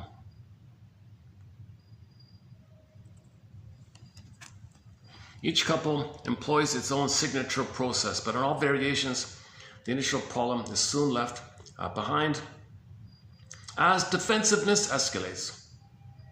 So like a negative spiral, right? Empathic, he calls it the runaway. So he doesn't want it to run away like that, right? So empathy's lost, anger increases, isolation increases, hopelessness fills the room, and now they're questioning the marriage at this point, right? That's the runaway. Okay, so he quotes his buddy, he quotes one of his colleagues here, who says something kind of common sense. We've heard it a lot of times. He says that you can predict whether or not a couple is going to stay or get divorced by how they resolve their conflicts. Kind of a common sense idea, right? So he has found that such maladaptive processes in couples, whatever the content is, dishes or not the dishes, whatever, never mind about the content, but this maladaptive thing they're doing, that's going to predict their unhappiness and final divorce. All this fighting, right? Consequently, the couple's maladaptive process usually becomes the focus of the work. So why are they fighting? Let's look at this, right? Since the maladaptive process generally escalates rapidly, systems theorists term this a runaway. Oh my God. Isn't there a band called that? The Runaways? Marital therapists must make far more interventions per minute than in psychoanalysis, including the timeouts to halt this spiraling negativity. Often one must put one's own empathy and understanding between the two. Hold on. Okay, next part. Escalation of tension and deterioration in the process result from a combination of mutually reinforcing transferences. Okay, so she's transferring the parent, he's transferring the parent, they're playing their childhood parent, they're transferring the childhood into the present. So marriage is a revival of the childhood. They're reviving, reenacting the childhood, transferring the past to the present. He's transferring his childhood to the present. She's doing the same thing. Okay, so this is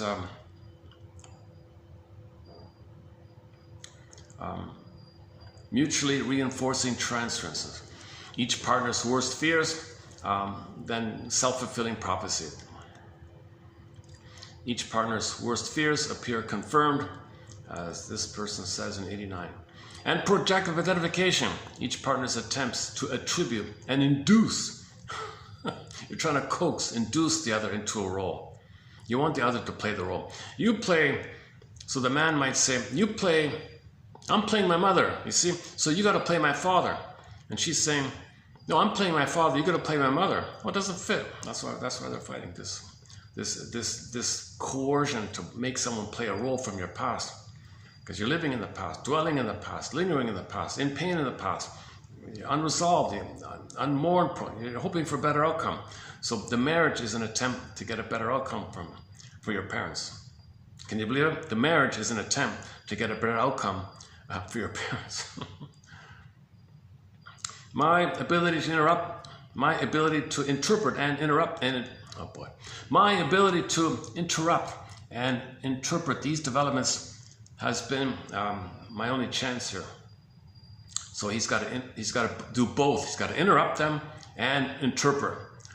See, the shrinks, just listen and interpret. They don't really do too much interrupting, right? While interrupting and interpreting pathological process often works, sometimes couples fail to alter their process, and I continue to be needed to manage their conflicts. So now there's a dependency on him. He's got to be around to be a referee or something. In such cases, I turn to self-help. So this is what I'm getting. So he says, out of desperation, I turn to fluffy self-help books. So here's a shrink in desperation, turning to some fluffy commercial self-help book here. So he's referenced, I never heard of this one, but apparently it's quite popular. So I found some fluffy self-help book that's promoted out there. A book called Fighting for Your Marriage, he said. So it's typical common sense exercises, talking stick, take turns, whatever, just simple things. But if you combine it with psychoanalysis, then the exercises can help. But if you only do these self-help, trite little things, the emotions are too strong. It's not going to work in most cases.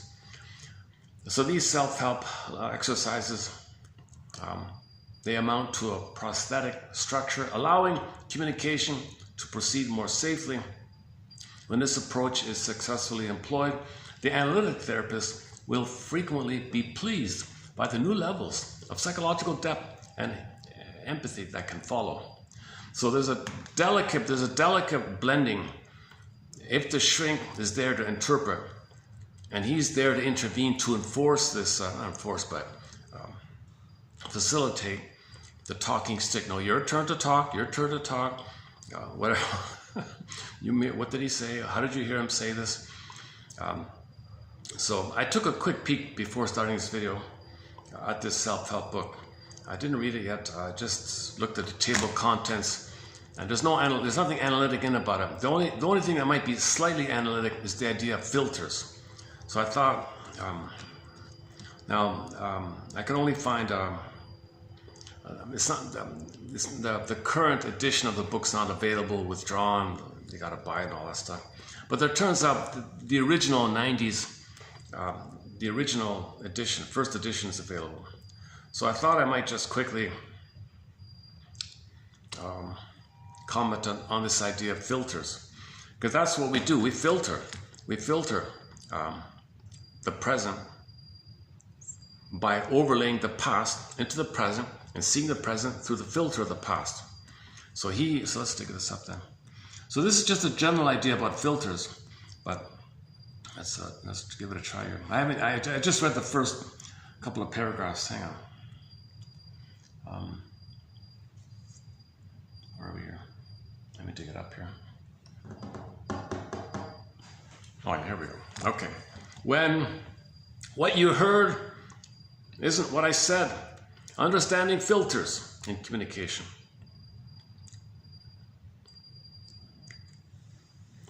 Have you ever noticed that what your partner hears can be very different from what you were trying to say? You may say something you think is kind of simple, or harmless, benign, and suddenly your spouse is triggered and all mad at you. Or you may ask a question such as, what would you like for dinner?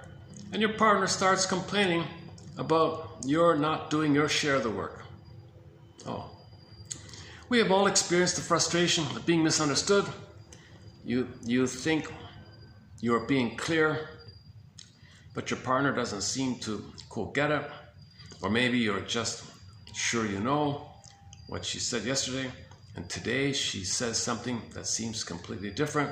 Like the rest of us, Bob and Mary can relate to this common problem. Their jobs leave them exhausted at the end of each day. One Thursday night, Bob was home first and reading the newspaper. Oh boy. 1990s, right? Newspaper. While waiting for Mary, he was thinking, whew, I'm tired.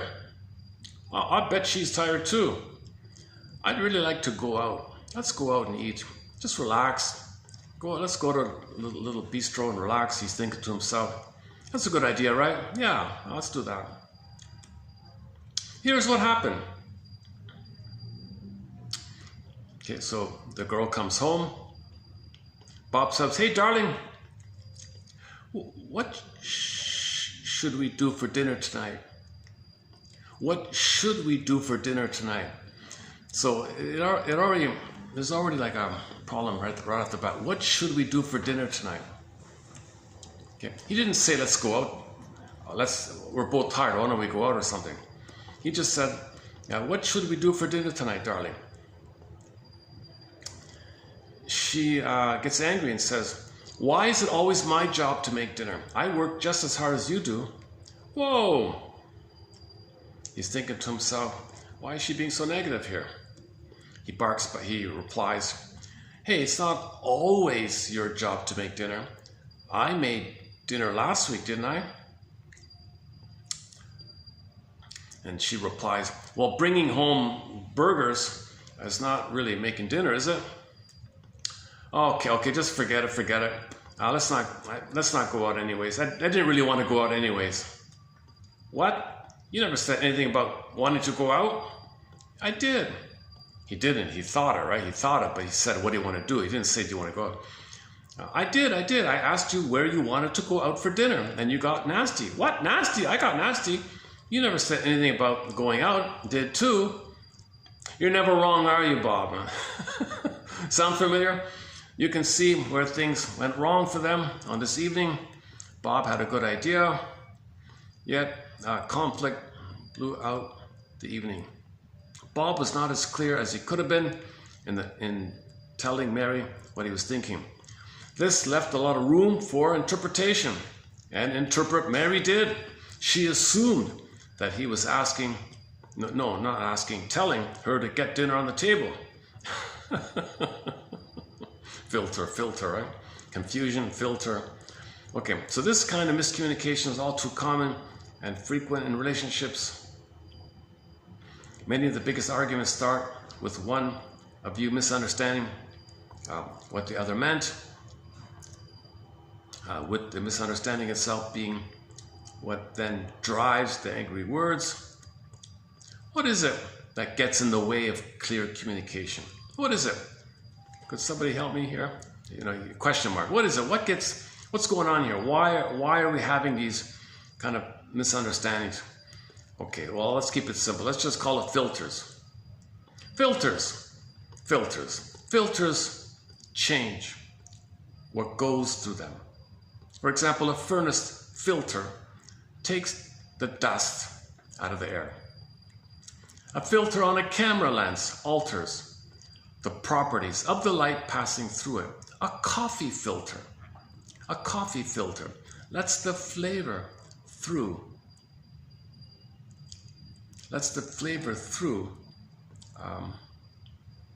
And then leaves the junk behind. As with any other filter, what goes through our communication filters is different than what comes out. So just think about the coffee filter, right? Instead of the good stuff and the junk behind, sometimes the junk gets the good stuff's behind. Filter. When what you say or what you intended to say is not the same as what your partner heard, then a filter is at work. So let's look more about filters here. Number one, distractions. If you're distracted, that's going to be a factor here. A very basic kind of filter has to do with attention. So if there's a lot of noise around or something,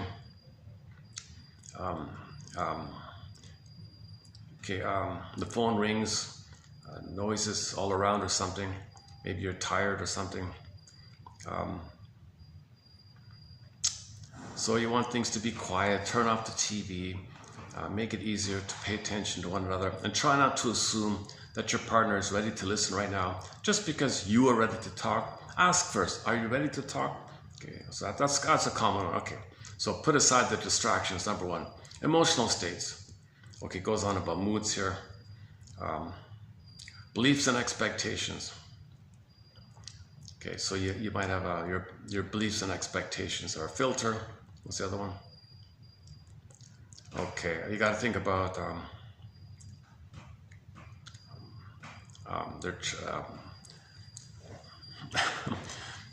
okay, this one about style, I'm not so sure about.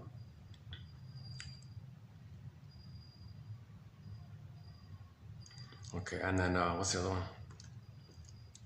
And the idea that you're triggered, you want to protect yourself. And he says here, we live in an ADD society or something. Where's that part again?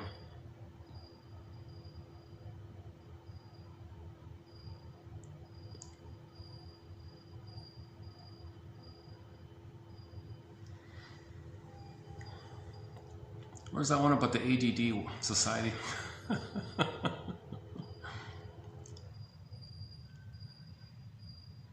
Hang on here. Emotional states. Attention. Oh, okay, I missed it. Okay, I saw it here somewhere. He thinks that just like a child might have ADD, he's not going to pay attention, right? There's a filter there because he's too overwhelmed. His mother hurt him, and he's processing, he's reminiscing, he can't listen to you because he's still in pain, a failure of emotional processing with trauma, he's in his mind thinking, obsessing, can't pay attention to you because he's thinking about all the pain he's in, he's thinking. ADD, he can't pay attention. Pay attention now, I'm thinking about my pain, I got to process my pain. Pay attention, no, I can't, ADD. He thinks society's a little bit like that kid with ADD. He calls it something to the effect of, we live in an ADD world or something. Where is that? Hang on. Hey, let me type in the search. Let me try the search, see if it works. Search engine. ADD. Hang on a sec. Do we have it here? ADD. What did he say?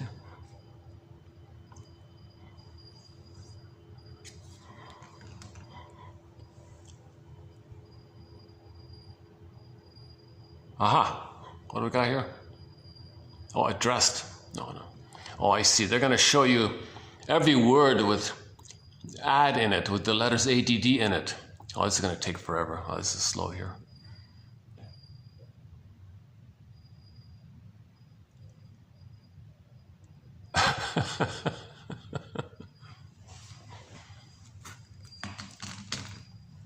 Yeah, so if somebody's not concentrating, because your mind is trying to process, reminiscing and obsessing about thoughts, because you're not feeling, you're afraid to feel. So you're trying to find story, you're trying to, what can I learn so I can feel? What can I understand so I can feel? You're looking for how you better could have handled the situation so you can feel. You want some relief, you want some learning. So you're kind of spinning around looking for story, for understanding. But in trauma, there's so much pain, so much ruminating. So the kid's got ADD, let's say, right? He thinks couples, the whole society makes us kind of like that ADD kid. I forgot how he said, oh, it's not showing up. Oh, it didn't show up. Oh, look at that, eh?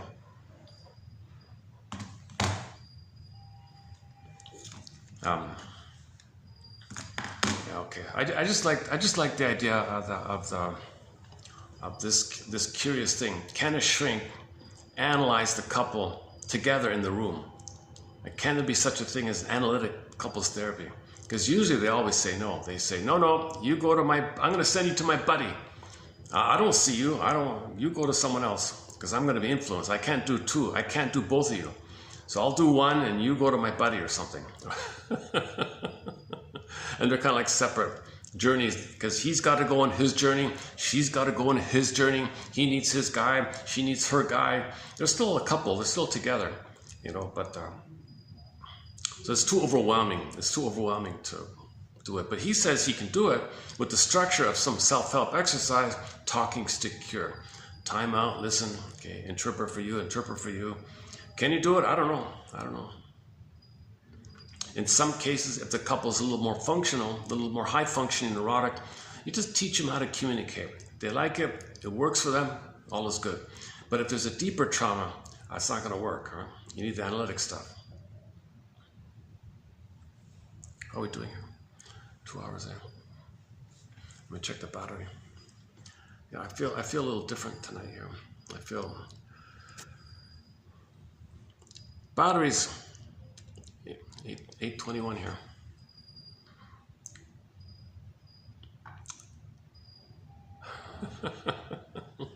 It's oddly quiet here, right? Look at that.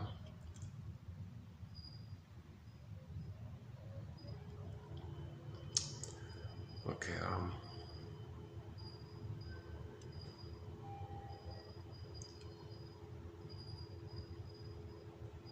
I hope out of irony there was something of value to this video, because I wasn't planning on doing this video.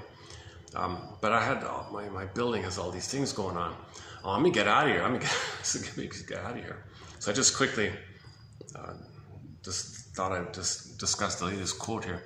Now the quotes below I've discussed in preview mode before, so I don't want to redo the discussion on today's quotes below. It's a topic I'm not really familiar with, to tell you the truth. It's not this thing with this whole thing with promiscuity. It's kind of a little out of my zone. I'm not a forensic psychiatrist, a biologist with hormones and things. And what is it? 3177. So 3170. Yesterday, 3176 was some of it. I mentioned briefly a little bit about it. So about 2 months ago, somebody talked about this book, a review of this book, and it does have some overlap with the people having a hard time feeling. So it's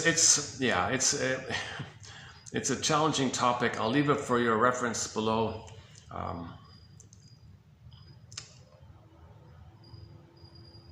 It's about revenge, it's about not feeling, it's about battling with your mother. It's the Oedipus thing, like some women want all the men, thinking as a child the mother wasn't there, the father wasn't there, so they want the man as a substitute mother because there was no mother, so they're obsessed with the men as a stand-in for the missing mother. So some women who are promiscuous or playgirls like this, maybe that mode, using the man as a symbol of missing mother. Mother was hurtful, the only hope is for a positive mother, fantasize it onto the fellow and grab the fellow. Now they would say that the old idea that the daughter's jealous, it's not really like that. It's just symbolic hope for mother's love. So some women might turn to the fellow and symbolize, I hope you can be a loving mother. He can't do it. So angry, rejected, angry, rejected, angry, rejected. Repetition couple, Sisyphus, weaning trauma, hamster wheel, Kleglos, minus repetition. So there's a little bit about that.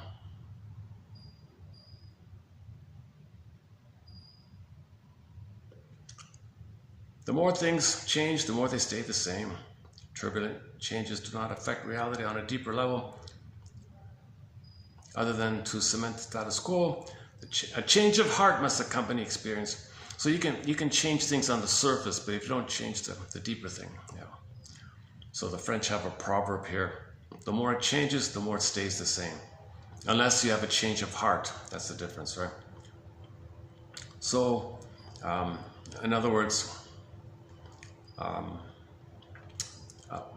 you got to look at the organ grinder, not the monkey. So the example was the organ grinder, not the monkey. I.e., if there's a problem in the company, well, the person who is in charge, not his lackey. So if in a company, if there's a problem, are you gonna quarrel with his lackey? He's just a monkey. If you want improvement in the department, you got to go to the organ grinder, the boss, who's in charge like that. A colleague might say, "Come on, join me." No, not my circus, not my monkey. None of my business. Not my circus, not my monkey. It is not my problem, none of my business. Indicates that one is not responsible for controlling or changing a difficult or delicate situation. So let's say somebody in another department, "Hey, you in another department, help me with the problem in my department." The other one, he might say, "Oh, no, not my circus, not my monkey."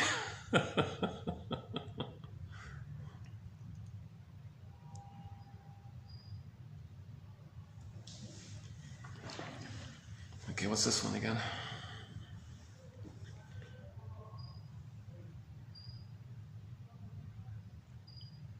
Okay, a lot about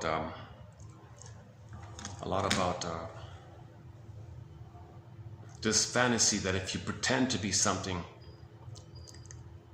that's not you, then you feel like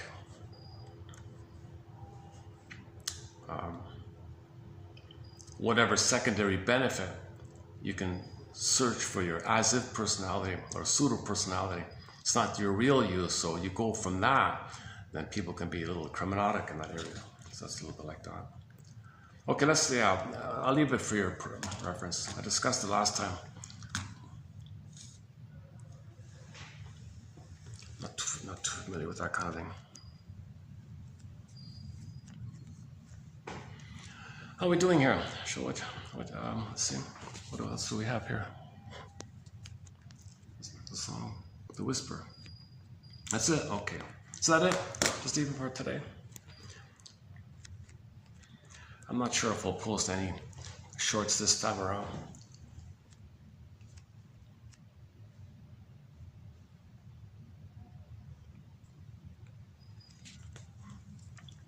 Hang on a second. I feel like I'm missing something here. What am I missing?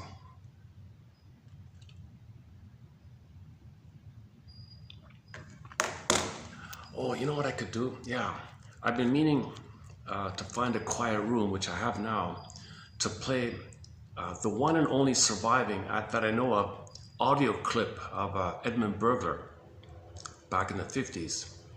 So it's about 50 minutes long, but I want to have a copy of it. I posted clips previously, but I wanted to get like one straight through copy. So I thought maybe, so what you're going to hear is a 1955 lecture to like a community, like an open public lecture to the audience by Burglar. He was a big name in psychoanalysis back then in the 40s and 50s. He was the number one authority kind of guy, Freud 2.0 maybe. So he wrote 24 books, 200 papers. He's a major, he's the number one contributor, quotes here in this collection, which might be why this channel is sort of shadow banned. He covers a lot of topics, not just I don't cover the most controversial one. It's out of my zone. But the other stuff we cover, the gambling, the money, okay, the self-defeating behavior, the psychic masochism idea, and a lot of his metaphors about reptish compulsion, the negative magic gestures idea, some of the literature references he has. We cover a lot of topics in that area. But here's a lecture, just a general public lecture to the general audience. Let's see if I can find it here. Hold on a second. Where is it? Oh, here we go. Yeah, okay. Here we go. Is that it?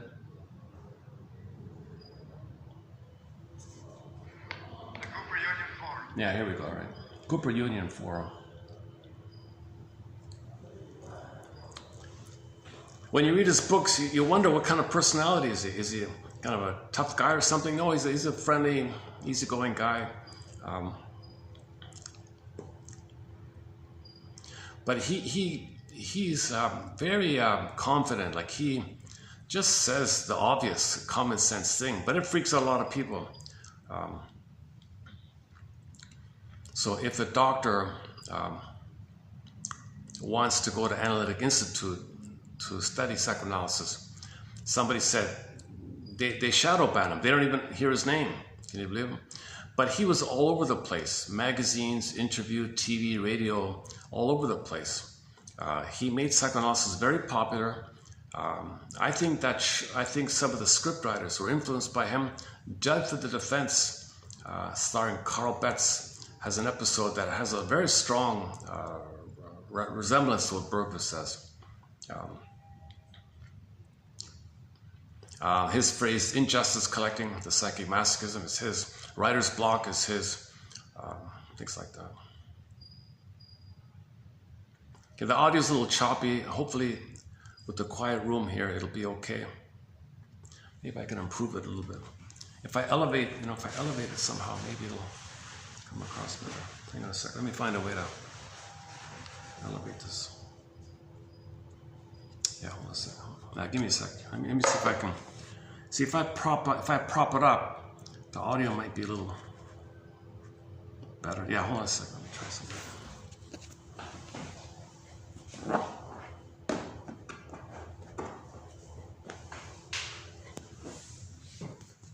Is that gonna work? Yeah, that should work, right? Okay. Okay, good. So we'll finally have a decent copy of it, just in case this gets lost. I regard it very valuable to have at least one audio of him, so we hear his voice. He's got a typical thick German accent, you'll hear that. But he wrote directly into English, so there's no problem with translation. Brilliant guy. Man, oh man.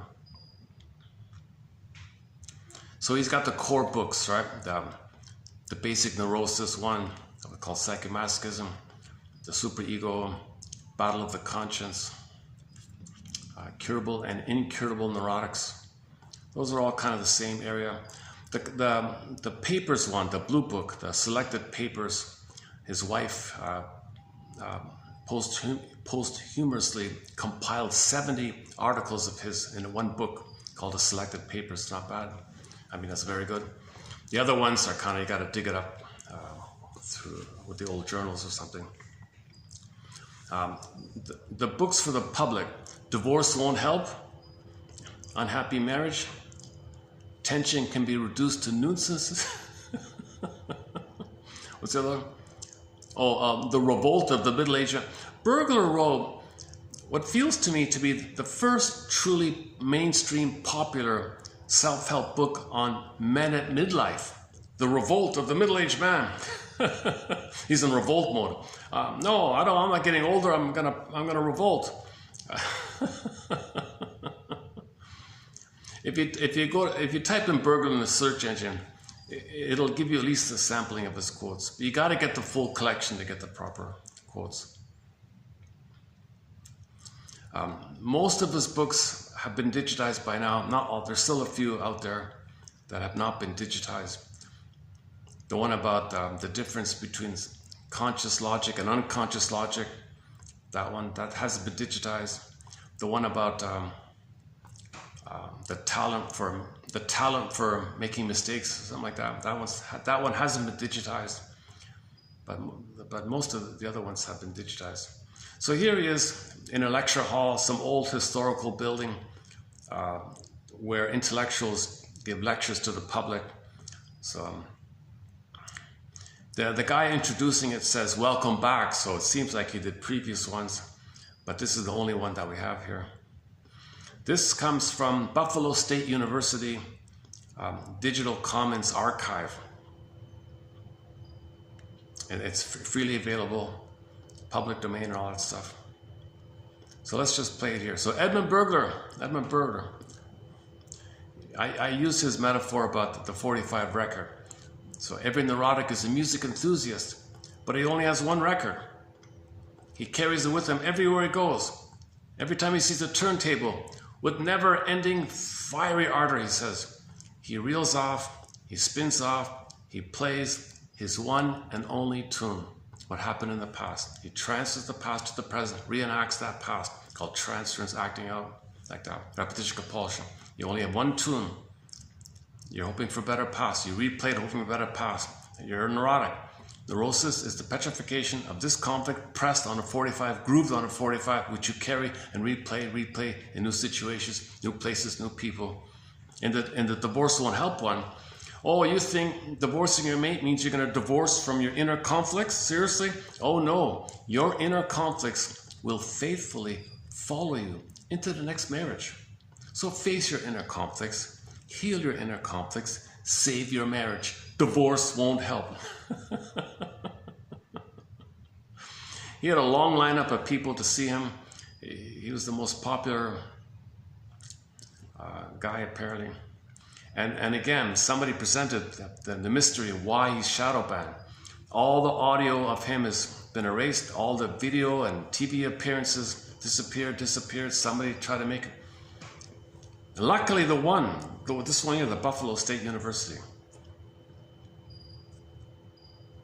Because it was part of their series on creativity or something. So you'll hear Burglar talk on different topics, just briefly. One of it's sublimation. So yeah, because they're talking about creativity, he thinks about sublimation. So your anger at your mother, and which was a cry for love, and it got blocked and it turned in on yourself. That's pain, right? So you got to do something defensive to channel your hope for mother. Now this channeling for your hope for mother, if you can find some kind of outlet that's socially acceptable in society, that's called sublimation. So you're a happy neurotic. You're still miserable underneath. You just found some way to make yourself a continuous outlet of hope mode. If you paint all these paintings and you get secondary benefits and people approve of you, you get addicted. So you're a sublimator, right? So creativity can be into service as a defense against the pain of psychic masochism. So he thinks creativity is in this area. So that's called sublimation. So if you are able, that's called sublimation, you can be creative like that. And the writer's block is feelings are coming up and they're blocked. So either you face it and heal to be a new you, or just continue with your old way, it's up to you kind of thing. Or if you don't have any kind of talent or way to channel, or then you're going to be more obviously miserable because you got no outlet like that. So creativity is successful sublimation like that. But the rigmarole is the same. The thorn is still there. You're just either comfortable in pain or uncomfortable in your pain, kind of thing. So the comfortable in your pain, the comfortability, the comfortableness, or being comfortable, that's because you found an outlet called sublimation. So if you're a baseball star, you hit the ball all the time, you get $1 million, well, you sublimate. He still has the issue of, he hasn't resolved the issue that mother hurt him and he's angry at himself. All he's doing is sublimating by distracting. So sublimation is also a kind of distraction. It's a hope, it's a distraction, but you get all these benefits. Some people think that's all there is. Just try to sublimate. He says, no. You want to air out this. You want to reach the wound today, back to the Twilight Zone, and lift the thorn. The thorn can be seen in Kirikou and the Sorceress, lifting the thorn. So yeah, you'll hear him say, the baby's a genius. Like imagine that, your cry for love, mother didn't get it, tension, fear, shame, build up, anger, fury. Mother didn't get it, blocked, rebounded in. Ouch. Your anger, which is a cry for love, turning into anger on yourself to maintain the cry for love for mother. You got to hate yourself to cry for love for the mother. Major crime in the psyche. So you're attacking yourself because really what you're doing is you're communicating your rage as a signal for mother's love. But it ends up being your critic. So you got the inner critic, inner persecutor, fifth column. Somebody said, inner tormentor, the guy with the horns, Bielabai, howling man, Twilight Zone. Oh, I forgot about it. Another Twilight Zone, howling man. The image of your anger attacking yourself, the devil, all right? All these Satan, all these kind of images. That's just a symbol of your anger, that your mother ignored you, but you gotta have the hope that in your anger she'll respond. You gotta signal, but the signaling, she blocked it, so it went on yourself. It's on yourself, but it's meant for the mother, but it's on yourself. Major crime. So what's the baby gonna do? A lot of pain like this. So the baby's a genius. He's gonna pleasurize the pain. What a trick. I'm gonna make it pleasurable. Yeah, I'm not in pain. I'm not hurt. I'm gonna pleasurize it. I'm gonna make it fun. I'm gonna enjoy this. Psychic masochism.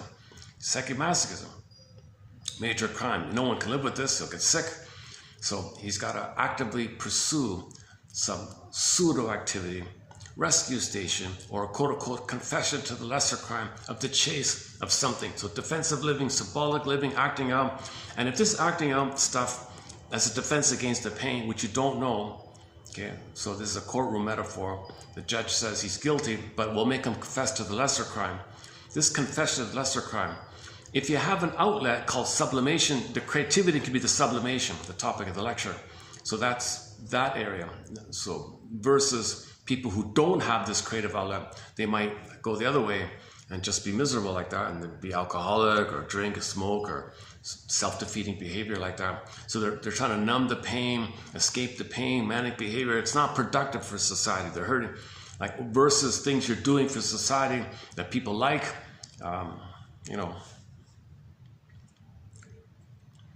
Like yesterday, that bully lady, she was a kind of a bossy bully lady. But so she's, she wants to control people and interview people, and so she gets to be a bit of a bully. But it's useful because she's bringing people in on the camera that otherwise maybe we didn't know, but she's important, she's bossy like that. So she's doing something useful and getting her anger out. A lot of these angry shrinks say that. The only way for me to get my anger out is to be a therapist and bark at him. That's what Mr. Ellis said. And Peter Siphinos said that. Yeah, I'm an angry guy. I'm a hot-headed guy. I want an excuse to bark at people. Okay, I'll be a therapist and bark at them, and I'll create a therapy model that says barking at them is okay. Called anxiety-provoking, short-term anxiety-provoking. Ellis does it. Siphinos does it. And any other kind of bullying kind of a therapist does it. They're just channeling. They're just finding ways. They're just trying to sublimate. And maybe they're creative. Maybe they find some new insights. Maybe something helpful comes out of it. We don't know. But so that's creativity is in that kind of area. So creativity is successful sublimation, in other words, but it still doesn't heal you. So most artists are not healed using their art. Go to Masterson's book, The Search for the Real Self. Get the final chapter. All these famous artists, Thomas Wolfe and what's the other one? Sacre. What's the other guy? Oh boy. Thomas Wolfe was one. Man, was it Man? Something. Thomas Mann. Wolf Man. Oh, for Pete's sakes, I forgot. He's got 3 in there. And he kind of spells it out that they were neurotic. They were like scrambling around. They were all mama's boys. They were in panic in their mama boy mode. So the art wasn't used in any kind of therapy way. It was a defensive way. But we have some nice art, maybe we have some nice ideas in art. So they're sublimating. Their creativity is a sublimation to get away from the pain. So you're trying to get away from the pain. Creativity might be there as a defense against pain. So creativity might be a defense against pain. Some people think that all of our discoveries out there is from this.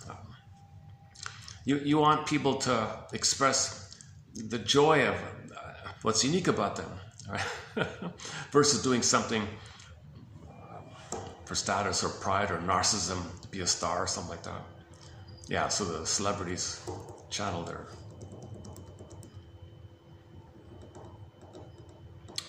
Celebrities have actors have an opportunity to play different roles so they can touch different aspects of themselves. So a lot of them have a benefit like that. Hang on, let me check the battery. Is the battery going to hold out? Let's see. Yeah, okay. It should hold out. Yeah, I got 60% here. Okay, are we ready for the lecture? Are you ready for the lecture? I feel so relieved already to have a copy of this. Hopefully the audio will be okay. If not, I'll try again. Because if something happens to that website, if somebody attacks that website, we'll lose the only audio of burglar. There's some mystery about the estate, like how it got to someone else. We don't know that. There's a third person we don't know about. But that guy who has the estate from his wife and all that, they attacked him. They discredited him, took away his license. They went after him to go after Burglar's legacy. They're really trying to crush Burglar's legacy. Maybe it's like, the theory about Maryland, maybe he knows too much or something, because he was right there in the core of New York, right? He had all these wealthy people like that. Now, he never identifies anybody, so there's no issue like that. He never tells you, nobody knows who he's talking about. But maybe people reading, hey, he's talking about me, and maybe that's what happened. I don't know what happened, why there's such a hysterical reaction against Burglar. Maybe it's what he wrote about the LGB stuff. He did write a little bit about the LGB stuff. Maybe that's what it is. But that was back in the 40s, for Pete's sake. But maybe even then they were. So he debunks all this nonsense with this Kinsley report, because that was done by some LGB clique, and they biased it on the agenda on their end. They were paid like that. So he spelled it out. Oh my God, man. I didn't get into it too much. I posted one quote from it. Oh, that's enough. I'm not gonna go down that road. The title of his book kind of gives it away. If you look at the title of his book, you'll see. Shrinks back then took it as a given. They had a general consensus about it. Nowadays, shrinks are afraid to talk about it, right?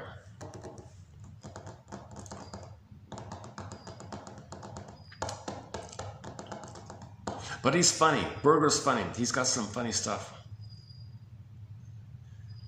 This lecture's okay. It's a solid, okay lecture. You'll hear him talk about psychic masochism, his core theory. We pleasurize the pain. That's a defense. Baby's in pain, make it pleasurable. What a defense, what a trick, what a genius, you say. But now what? Well, distract yourself, lesser neurotic living, defensive. Now you have defensive needs to maintain a defensive structure to make you unaware of the major pain. But unknowingly, you're driven by the major pain which you've pleasurized. So your dysfunction, so he'll say things like, you're dysfunctional and you're driven by the repetition compulsion of the pain you feel when mother hurt you and you're angry at yourself, you're stuck there and you made it pleasurable. So you do stuff, you misuse situations, create situations, orchestrate situations, and play poor me. But at a babyhood level, the baby in the original poor me, he strategized it by making, oh, there's mother, it's familiar, it's icky, but I made it painful, I'm safe with mother, it's painful, but I made it pleasure. You mix it all up. Okay, on this point, play Pat Benatar's song, Hell is for Children. Love and pain are the same in the eyes of an abused child, hell is for children. Got a little bit like that. Mark Twain, he quotes Mark Twain as calling this the misery machine. So you do something neurotic or dysfunctional, hoping for a better past, but you're tied to the past. This is the rigmarole of the misery machine. You're tied there, and you don't know it, but you're tied there and don't know it. But the pain that you don't know is that you pleasurize the pain, the original defense, humanity's fourth narcissistic injury, that we did this. Maybe that's why people don't like what he's saying. Because it would mean you'd have to correct the way babies, you'd have to return to basics with babies. You'd have to leave the cord, lotus birth, hand the baby to the bosom. No circumcision trauma. Don't remove the baby. You cannot traumatize the baby because the pain will have to pleasurize and then mask it over. This masking over to cover the pain, but stuck at the pain, this dynamic is called pseudoaggression as a defense against the psychic masochism and just this whole thing like that. So he'll mention it in the lecture a little bit. Unfortunately, he wastes a lot of time with some silly examples. That's too bad. Half the lecture is kind of lost. I don't know why he did it, but he gave these little examples, maybe to amuse the audience or make it simple or something. I'm not sure what he did. But the other half is good. So I'd say half of what you're going to hear is pretty on point. The other stuff is just kind of unnecessary, I think. So here we go. You ready? Fasten your seatbelt. You got your popcorn.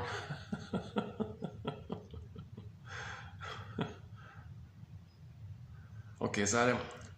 That's an introduction. All right, Edmund Burglar, 1955, New York. Imagine this old, ancient, 100-year-old antique building. A lot of concerts were there. Oh, that stage he's on is the same stage that Lincoln gave his famous speech. So he's standing in the very same spot that Lincoln gave one of his most famous speeches. The very same spot. Burglar was standing there giving this lecture. Okay, with that introduction, let's begin. The Cooper Union Forum. This is your Chairman Johnson E. Fairchild speaking to you from the Great Hall of the Cooper Union, where we continue with our program on psychological aspects of creativity. Our subject this evening is creativity as a universal trait, and our speaker is the distinguished psychiatrist, Dr. Edmund Burglar. Dr. Burglar has been in private practice in psychoanalytic psychiatry in Vienna and New York. He's a graduate of the medical school of the University of Vienna. He was on the staff of the psychoanalytic Freud Clinic in Vienna from 1927 to 1937. He was assistant director of that institution. He's been a lecturer here in New York at the Psychoanalytic Institute. He's a member of a large number of important societies and has published about 240, imagine this, about 240 papers in at least 11 different countries of the world. He has 18 books to his credit. I won't mention all 240 papers and 18 books, but I would like to mention a few of them. Unhappy Marriage and Divorce, The Battle of Conscience, Divorce Won't Help Neurotics, The Writer and Psychoanalysis, Talleyrand, Napoleon, Stendhal, and Graff, and an article appeared in a magazine recently. Did Freud really advocate a hands-off policy towards artistic creativity? Dr. Edmund Burglar is well aware of the problems and subjects of creativity. Delighted that he has been able to come back here to Cooper Union to speak on our topic of creativity as a universal trait. Dr. Edmund Burglar.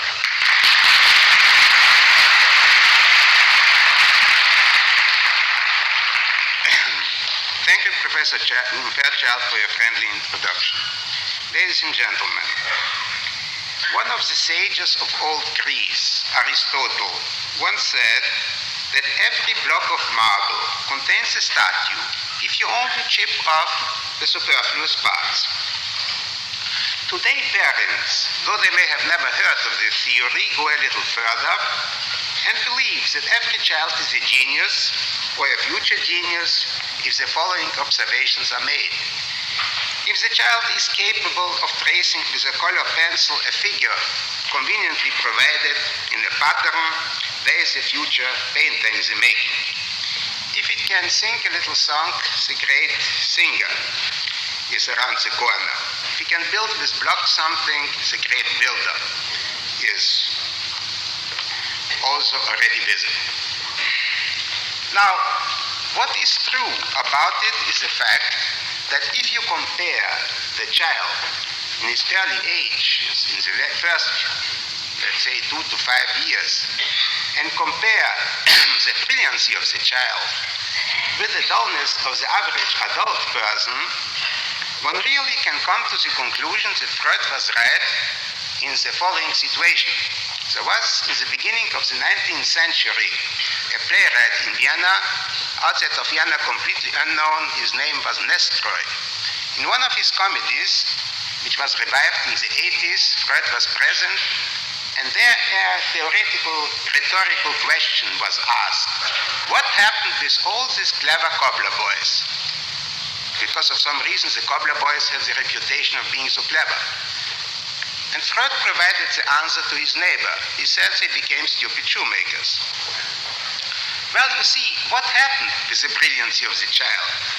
Is it true that the child is automatically at birth endowed with a universal creativity, and something happens later with this. Well, it is not exactly true that the story of the universal creativity does exist. What does exist are certain facilities in the child which are correctly observed but are incorrectly interpreted. We have first to start with the fact that every child has an enormous amount of fears which are out of proportion to the reality situation and from the standpoint of the adult person, so idiotic, that one can only smile if a serious person, as allegedly psychiatrists are supposed to be, can tell you, the child is afraid of the following fears, and now start laughing. Mother will starve me, mother will eat me up, mother will chop me to pieces, mother will drain me, and so on and so on. All fantastic, all nonsensical, but nonetheless very real for the child.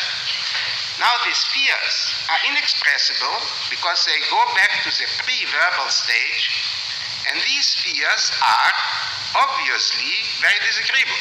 So what do you do with an internal problem which is highly disagreeable? You externalize it, you put it outside. And instead of giving you an example, because everything a psychiatrist can say is suspect anyhow, I will adduce a completely harmless man, namely a reporter. This is an incident which I found in the, New York World Telegram, and there is the verbatim quotation. The director of the playground in the New York park pointed out a certain boy, formerly extremely intractable and hostile, who has responded very well to tactful handling and to encouragement of his artistic facilities. A woman supervisor from the park department was introduced to him. "Will you draw me?" she asked, eager to win his confidence. "Yes," the boy replied, but he added, turning to the director, "Don't you tell me how to draw her. I won't. And don't get sore," the boy insisted. "No," answered the director, "I won't get sore." Handed a pencil and a pad of paper, the boy sketched swiftly. In 15 minutes, he had captured a likeness of the woman's face, but he had joined her face to the body of a witch riding a broomstick. End of quotation. Now, obviously, this poor boy must have had an enormous amount of fears, where, because of some reason of his own, he considered women witches. Obviously, it is more pleasant to say there are witches around who are unjust towards me than, without knowing what it is, be constantly under the influence of these internal witches. So what it practically amounts to is the fact that internal fears are externalized. Now, this does not explain why one boy starts to throw, the other to sing, and the third to play with blocks, or all together.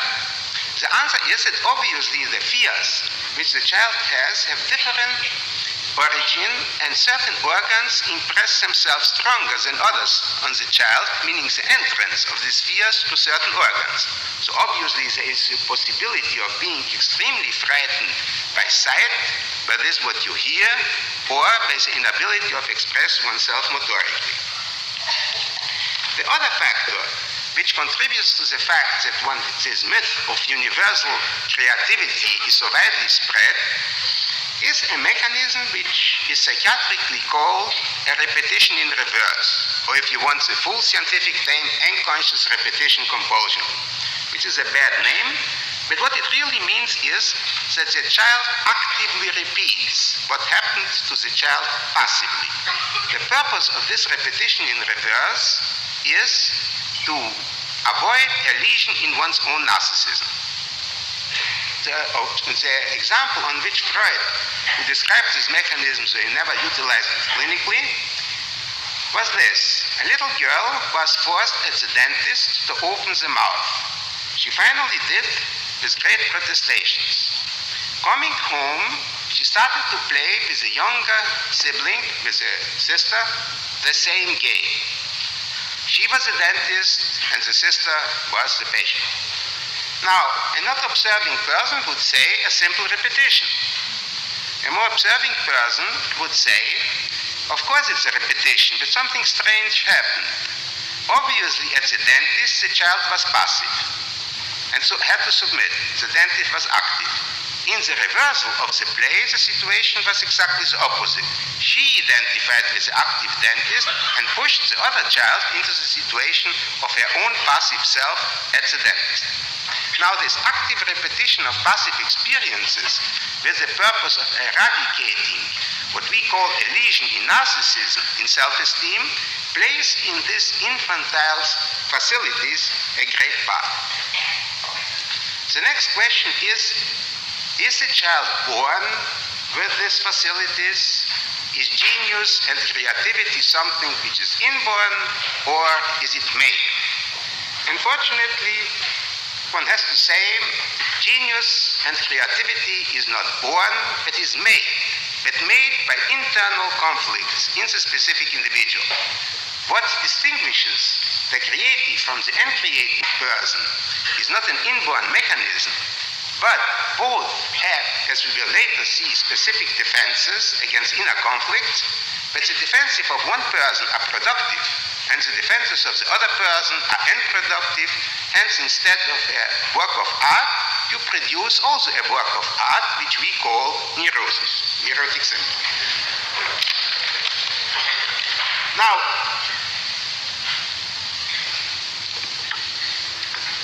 why is this impossible, even theoretically, that this universal creativity should be a realistic fact? Why is this a myth? It is a myth because creativity presupposes a very complicated mechanism, which we call sublimation. Sublimation means an internal mechanism. Internal derivatives of drives are changed into something which is socially accepted and even rewarded. The most amusing example of the sublimation I ever heard was a report of a colleague many years ago who described a patient of his who, as a child, was very deeply addicted to playing with his own feces. He became later, according to this colleague, a manufacturer of chocolate. Now, I don't believe that the mechanism of transition was so simple as explained there. But I believe that sublimation is much more complicated than this, what the fellow said. But as a preliminary approach that you know what sublimation is, this fellow with the chocolate is a good example. Now, what does it mean that we have an inner conflict?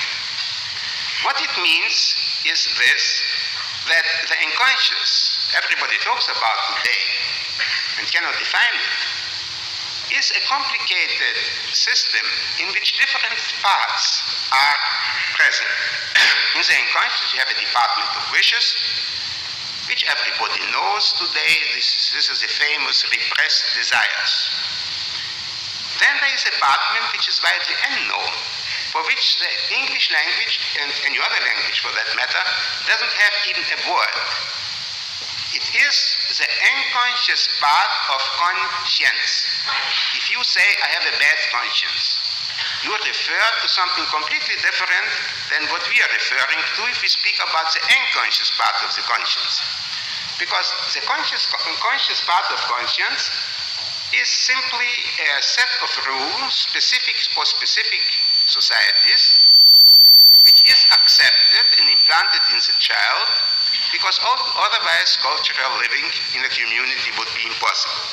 The rules, don't steal, don't murder, don't run around naked in the street, are general rules which are more or less accepted. If we are talking about the unconscious part of conscience, for which Freud suggested the word superego, or as the English colleagues call it superego, however you pronounce it, it is a very strange part of the personality, because, and now comes the joke of the story, the superego is a torture institution. Imagine that everybody runs around with an internal Hitler, whereby you are the victim. So the benevolence of superego towards you, the person who harbors it, is approximately the same as of a dictator towards the victim of his detention and extermination camps. Now there, of course, common sense objects and says, look, we are quite prepared to take a good deal of nonsense, but that's too much. What does it mean that every human being should create in himself, out of himself, an inner torture institution? What nonsense. Everybody wants fun. Well, it's not so simple. The child is born with a series of drives which are completely inexpressible, and among these drives is also aggression. Now, aggression of the child is potentially just as great as the aggression he will have at his disposal as an adult person. And the ability of expressing it is practically nil, because if you go down to brass tacks, what can the baby do? It can scream, it can vomit, it can spit, it can make uncoordinated movements with hand and feet. Now imagine that an enormous amount of anger is there and a complete inability of expressing this anger. What happens? What happens is that the aggression, instead of going outside, is going inside. Now this sounds slightly theoretical, but if you imagine the following situation in your own life, let us assume that you're an employee and the director of your firm calls you in and rightly or wrongly gives you a terrific dressing down. You are furious with him, but don't dare, because of specific reason, to open your mouth. And now observe what will happen with your hands. You will clench your fist, and at the end of the interview, you will have a good deal of marks of your nails in your own hands. What does it mean? The aggression, which you couldn't go outside, goes inside. This is exactly what happens with the aggression of the child. This aggression is inexpressible, goes inside, and since the drive is more interested that it should be discharged at all, and not against whom it is discharged, the result is that the inner conscience starts to take you as an object and treats you with the same cruelty and aggression you would have treated somebody else if you had the power to do so. And please remember that all this goes on in the first months and years of life where moral reason and inhibitions are not built up yet. So there we have a torture institution. According to what principle will this torture institution work?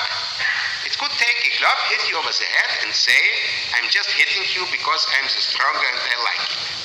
This is not the way how it works. It works in a completely different way, all according to the rules of a mock procedure, which is very dangerous. To understand this, you have to take a different set of facts. Every education consists of an enormous amount of don'ts. Don't do this, don't do this, this is forbidden.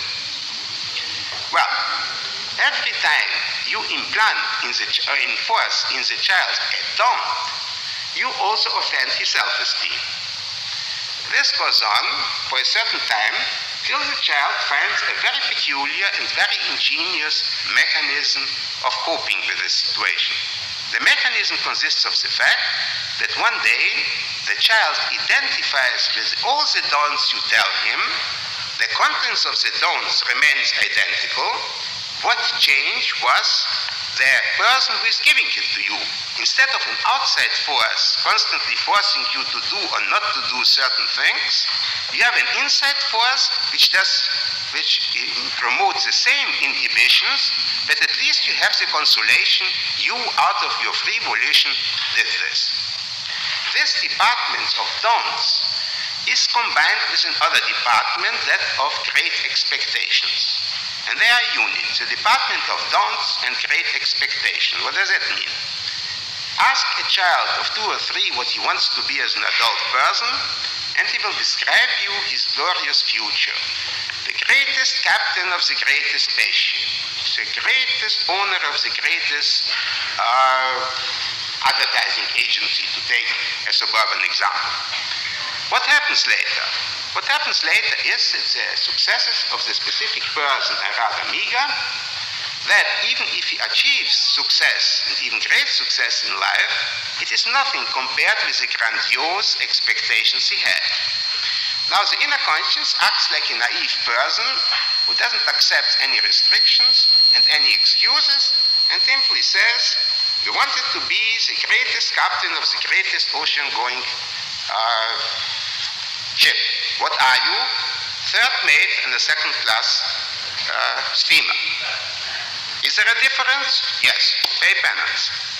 So you see, this which was originally built up to protect the ego of the child is now in the hands of the inner enemy, becomes a terrible weapon for hitting you over the head. And since the whole thing goes on unconsciously, you don't even know that you stand trial. You don't know why you feel guilty. You always feel guilty for a wrong reason. The common sense will give you some reason for that. And the end is that an internal mechanism of self-torture goes on. The next step is this. What can be done about it? Well, theoretically, two things can be done. You can either submit meekly to the constant barrage of reproaches and be constantly depressed. But this is practically impossible, because even in a miserable situation, the human being always looks for some fun. And now the next question is the practically $64,000 question. So it disappeared from television, it still exists. How can you sugarcoat constant displeasure? You can sugarcoat it under one condition. If you, by some inner trick, make of an inner displeasure an inner pleasure, you are smarter than every institution of torture. And this is exactly what the unpronounceable word psychic masochism, or pleasure in displeasure, means, which for practical purposes is identical with a neurotic solution. Every neurotic solution means the specific person lost his battle of the conscience. He accepts the punishment under the conditions that he changes it unconsciously around into pleasure. In other words, this type of person doesn't even fight anymore. That he will be kicked, this is an accepted fact for him inwardly. But he's just changing it around into an unconscious pleasure.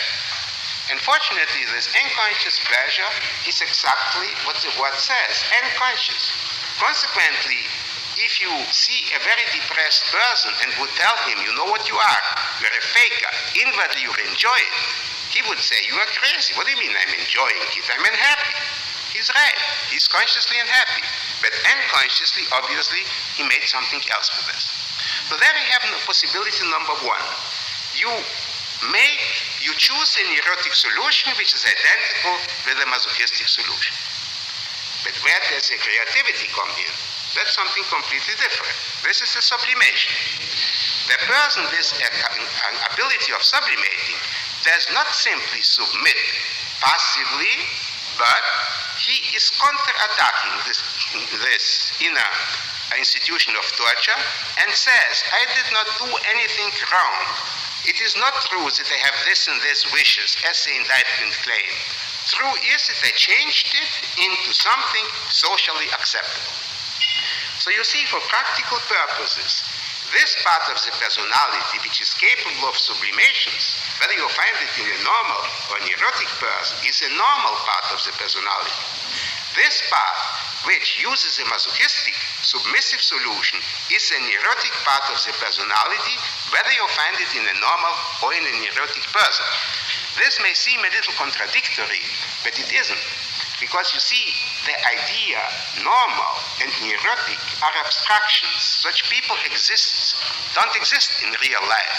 What we see in real life is that certain parts of everybody are normal and certain parts in everybody are neurotic. So every person has his peculiarities. Peculiarity means a neurotic solution. The question is simply this: what prevails? What's the percentage? And I remember an amusing discussion with a lady interviewer at a radio program many years ago, who attacked me in this manner. She said, "Doctor, after reading your book," I don't remember what book it was, "I have the feelings that you consider everybody neurotic." I said, no, misunderstood. I believe that everybody has neurotic tendencies, but not everybody has a neurosis. Well, she said, these are quantitative differences. So I said, look, I wouldn't be so talk with such disdain about quantitative differences. For instance, assuming you have 49% of the share of the business, and the other fellow has 51%.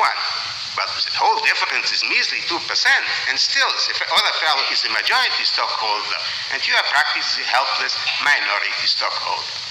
Well, there was no answer to that, and she went over to another objection. But you see, it's a quantitative problem. Consequently, we find very frequently highly neurotic people with the ability of sublimation in a specific corner. And we find very healthy people with a specific neurotic corner in their personality. Now, let me give you a few examples how the masochistic solution works. A patient of mine, an actress, pestered me for a longer time that a specific appointment at noontime is completely impossible for her. I told her that I had great difficulties in arranging it differently, but she was pressing, and finally I promised her I will talk with two people, perhaps one of them will change. It was very difficult to change it, but finally one of them consented. I informed this actress of this fact, and she said, what appointment would you give me now? I said, exactly the appointment you wanted at 9 o'clock. Oh, you are giving me an appointment which obviously nobody else wants. Well,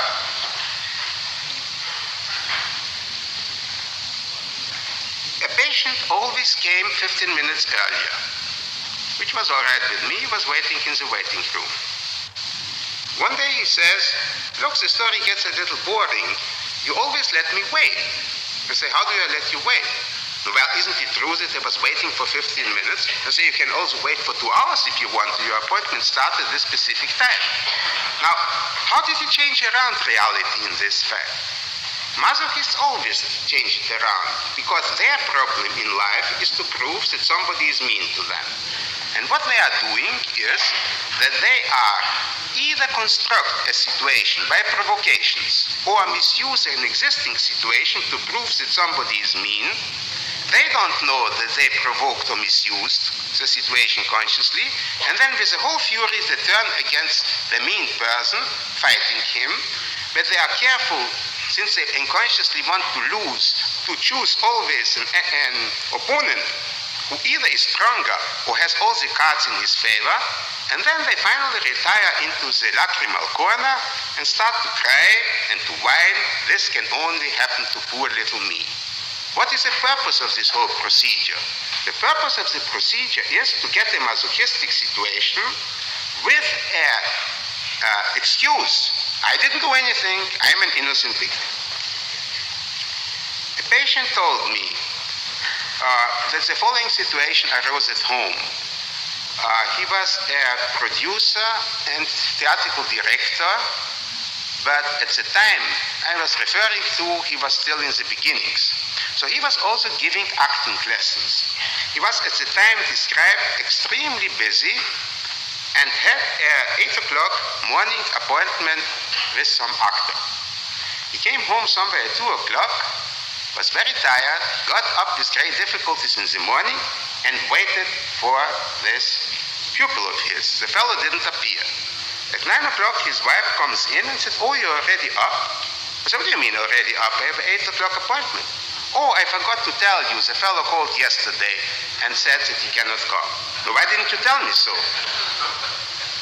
Well, you see, his wife obviously provoked very cleverly, because figure out a situation which can make this tired man more furious that the grand lady didn't inform him of that.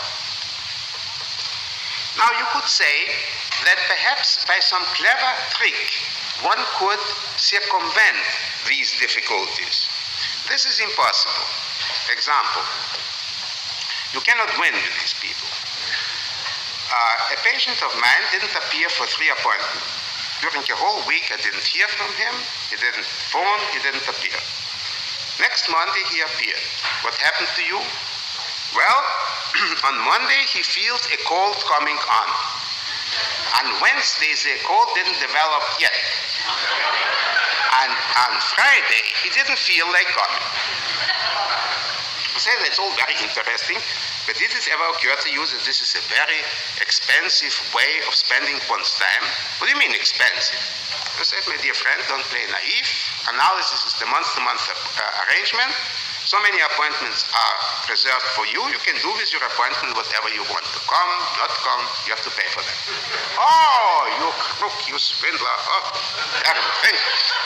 Full of fury, and I must say that I even learned a new word from him. He used a word which I didn't know, to sell ice in winter. It was an interesting phrase. And I asked him, why didn't you notify me? So he was already angry. Why should I notify you? I say, first of all, there is such a thing like politeness. And secondarily, it is your self-interest. I frequently have appointments with people whom I see only once and refer afterwards to a colleague. If you would have informed me before and somebody would have taken your appointment, I would have not charged you. Oh, you crook, you swindler. During this attack, I am called to the phone, and the patient who comes after him informs me that he has a business appointment. In the last moment he heard it, he cannot come. I'm returning to the office and say to the patient, look, I have bad news for you. Since you lost 3 appointments, you can stay the next appointment. Oh, you crook, you want to sell me 1 appointment more. No. It's free. So what do you mean free? Nothing is free here. Paying for this appointment. I said, look, technically the other fellow is paying for this, but it's my time. So out of the goodness of my heart, I'm giving you 1 appointment free. Well, he didn't find an argument and had to say, it's very nice of you. Second appointment goes on and is ended. The fellow is extremely time conscious and knows exactly what time it is. So I get up and say, look, your appointment ended. Somebody else is waiting. You heard the bell. Tell me the end of the story next time. Now you are sending me away where I have something so important to tell you. So I told him, you see, one can give you whatever one wants to. One cannot appease you because you always have to prove that somebody is unjust towards you. To mention another example, a patient of mine, a woman, worked in a profession where it was completely impossible for her to predict whether her working day will end at 5 o'clock, 5:30, 6, or 6:15. She and her husband lived in the suburbs.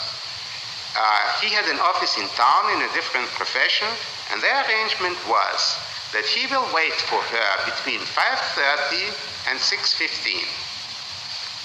Since he is in the office, it doesn't, no great difference whether she comes a few minutes earlier or later. This was the agreement. The agreement was worked out by him in this way, that he was sitting in winter in the cold car for 3/4 of an hour and constantly complaining that she lets him wait. Now that he constructed the whole situation, this he never could see, and so she pointed it out every time. So next time, you let me wait. Now to give an example which is rather tragic, I saw some time ago a man who came, a young man of perhaps 30, he came and informed me that he is suicidal. What is your problem? His whole future collapsed. What happened? He was from a Midwestern city. He got a few days ago a notification from the Board of Education in his city requesting him to resign. No reason given. I said, but look, they must have something on you. Oh, well, they very likely refer to my homosexual past. I said, what do you mean by homosexual past? It turns out that the man was 3 times arrested molesting children. He was lucky and he was always let out with a suspended sentence. I said, I don't understand. Where were you working? He was always working in a private school because he assumed that they will not check thoroughly on his background. But then he wanted to improve his position. So he applied for a position in the public school system. So I asked him, did you know that these people will check on you? And the simplest way of checking is to ask whether you have a record. Yes, he knew that. I say, but why did you apply then? He wanted to improve his position. Now you see, this type of naivete, which sounds like complete stupidity, the guy knew what will happen and still exposed himself to this, leaves only one possibility open, that he wanted the situation, what he called, of complete collapse. Now, one could say that this situation may be one-sided, but look what happened in an erotic marriage based on this fact. So I will introduce to you such two people. She was a novelist and short story writer. He was an abstract painter. He complained that she is, to quote him, not fit for human consumption. What he meant was that she was constantly critical of his work, and if he sold a painting, she commiserated with the people who will have to look at this monstrosity. And I asked her, is this true?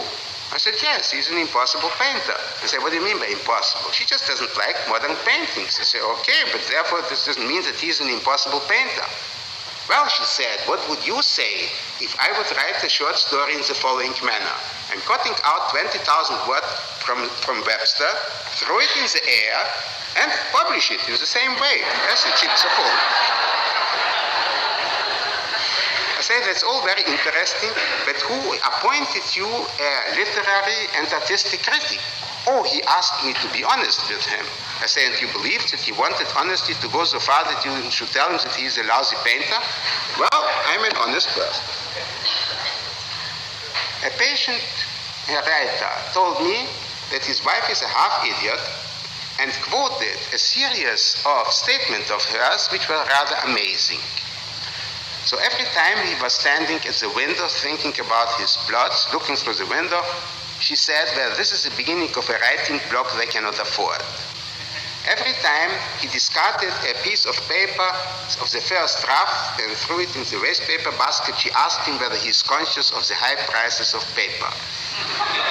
Every time he took a drink during his work, she asked him the amazing question whether he checked with his accountant that liquor is tax deductible. In this way, he really collected a series of idiotic statements, and he asked me, do you get the picture? I said, yes, I get the picture. Of course, this doesn't change the fact I asked him that if she's such an idiot, why did you marry her? How was I to know? Fine. Say, how long did you know her before you married her? 2 years. Well, it's enough time. This man had very peculiar phrases, and one of his idiomatic expressions was, I have to sell you an idea. So one day, to reduce him to absurdity, I quoted him and told him, you know, I have to sell you the idea that you are not such an innocent victim in your marriage as you assume. He smiled ironically and laughed. Next day, he came and said, yesterday you proved yourself a complete faker. So it's very interesting. I accept the verdict, but give me the reason. Well, he used the word selling an idea. And don't you know that in this country, the word selling has a connotation of hokum? I said, no, I didn't know that. I believe that selling includes also legitimate transaction. No. Don't you know? Nobody wants to be a salesman. Everybody today is a sales representative, and it is identical with selling the Brooklyn Bridge. I said, look, I have to ask a few slang specialists. I don't know. And I can at best quote a story which happened to Samuel Johnson, who once received a letter from a lady in Scotland reproaching him that in his dictionary he defined pastern as the knee of the horse, whereas in reality is a part of the hoof. And Johnson answered, ignorance, madam, sheer ignorance. Well, but I became suspicious of him. Because, you see, he turned around. I was quoting him. And he was turning it around and made an argument against himself. So I got suspicious whether all the idiotic statements he put into the mouth of his wife were not his own statements, which he said as a joke, and this humorless woman took up and repeated. And this was exactly the case. So you see, it is such a fantastic structure where one would say that psychic masochists are people who use an enormous amount of cleverness and ingenuity for a completely unproductive purpose. Now, so you see, this is the way how the neurotic solution works. Now let's see on an example how the normal solution works. I will give you first an example of, let's say, of an actor. In the case of an actor, there is a very peculiar story because the opinion of the man on the street and the analytic opinion coincide completely, which is always very strange because the analysis has the reputation of turning things around. So obviously, there are only two possibilities. Either the man on the street is so perspicacious in this specific case, or analysis is so naive. Well, what is the story? If you ask a person why he is an actor, or somebody else, why do you believe is your friend an actor? He will say that's obvious. He's a terrible ham. So for practical purposes, if you translate it into more scientific language, this is an exhibitionistic fellow who changes his exhibitionism into the socially accepted. Now, if one analyzes such people, and one doesn't analyze them because they are actors, they analyze them under one specific condition if they have stage fright. Every actor has a certain amount of stage fright, but if it reaches higher proportions, the man is, or the woman is obviously impossible on the stage. Then you see that one can analyze this exhibitionism long enough and nothing happens. And still all the fears this person has are connected with exhibitionism. So what is a stage fright person afraid of? He's afraid of that he will forget his lines, he will be wooden, he will not be capable of showing his emotions, that he will make a fool out of himself before the public. All difficulties in the sphere of exhibitionism. So if you, then there is always material, because for every difficulties you can find infantile material, and the story is built up very nicely, and the person still has his stage fright. Then one finds out that the story is more complicated, that this person is not an exhibitionist at all inwardly, but he is a little peeping Tom.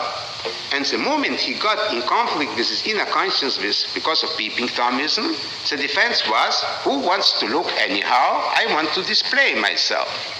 So you see, the wish is counteracted by a reproach, a defense is instituted, the defense is objected to, and as the last layer, something socially acceptable happens. But the story is so complex that it goes even further. There is a famous statement of Joan or Lionel Barrymore, I don't remember, who said, one of the few things I regret during my long years in the theater was that I couldn't sit in the audience and watch myself. Well, he could, because via identification with the spectator, he looked at himself. So then the contradiction would be there. How can he really achieve his original aim? But he wasn't looking at himself. He was looking at Joan Barrymore playing a certain part, meaning the author is responsible. So you see how many package wrappings are there only to disguise the inner aim. The second example I would like to give is this of a fashion designer. I treated once a fashion designer, and he was shouting in this specific resistance, delivering a long tirade against women. Women are bad, and he hates women, and he hates women, he hates women, he hates women, hates women.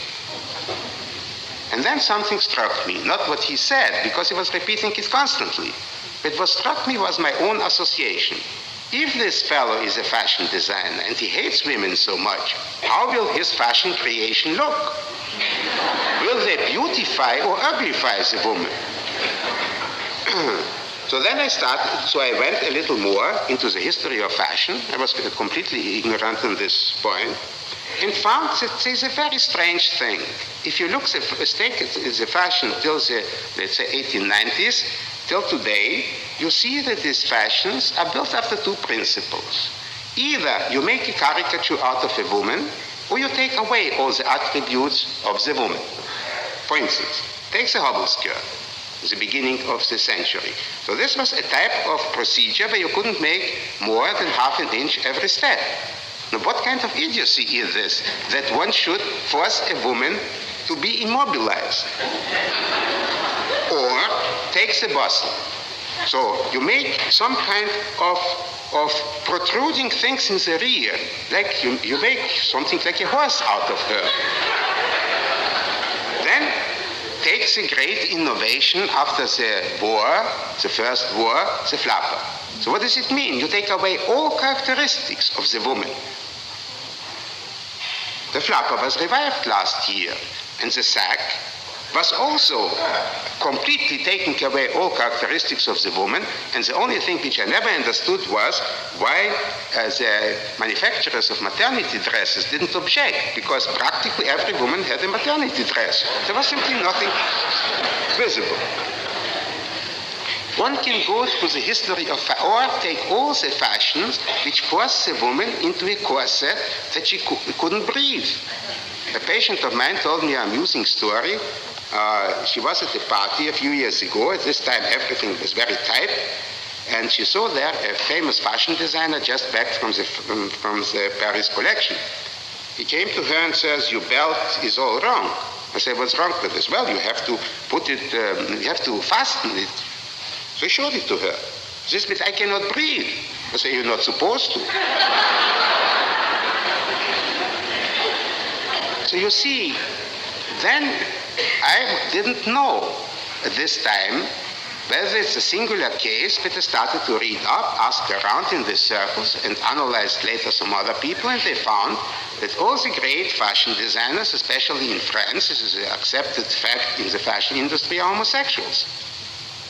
So this would be an interesting thing.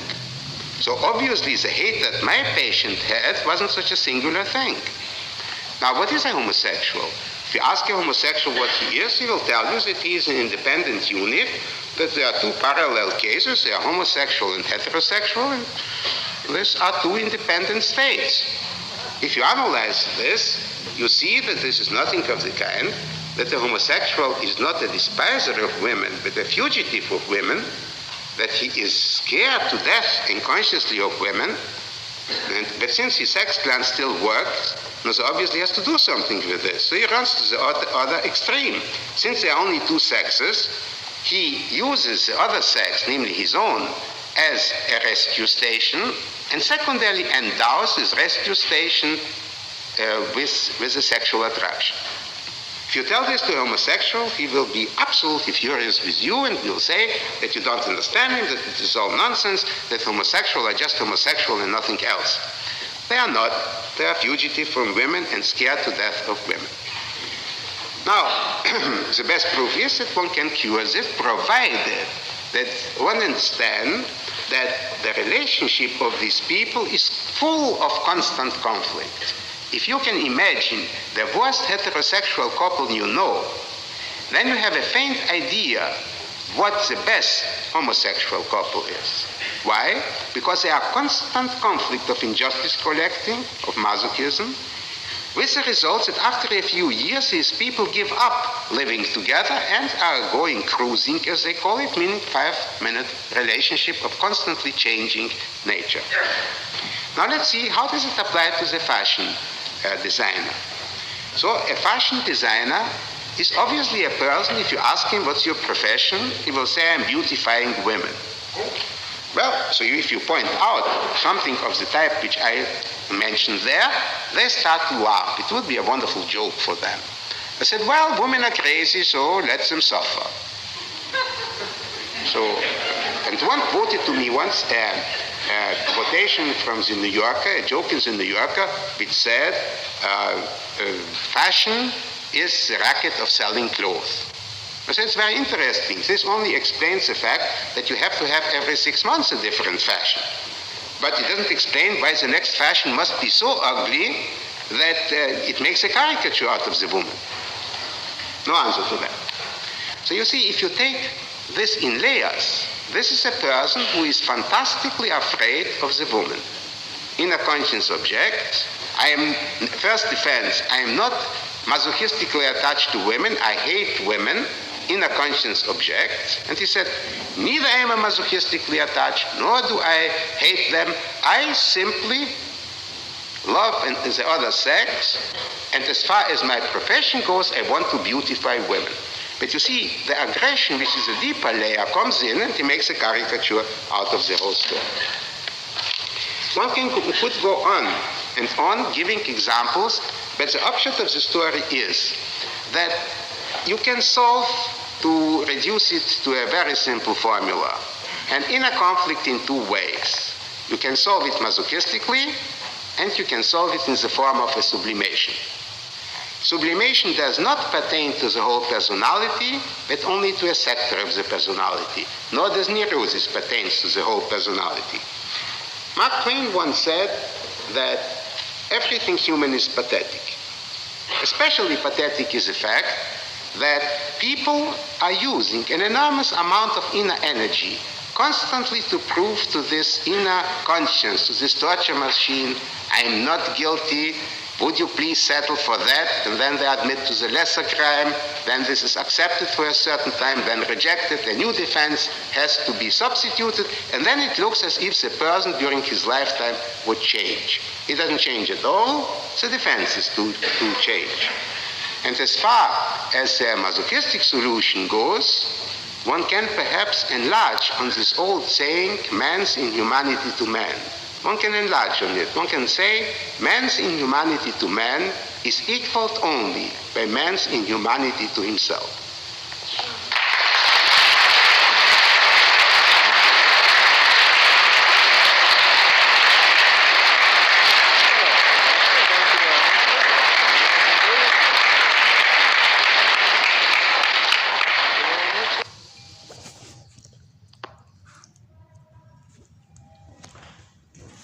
Yeah, okay.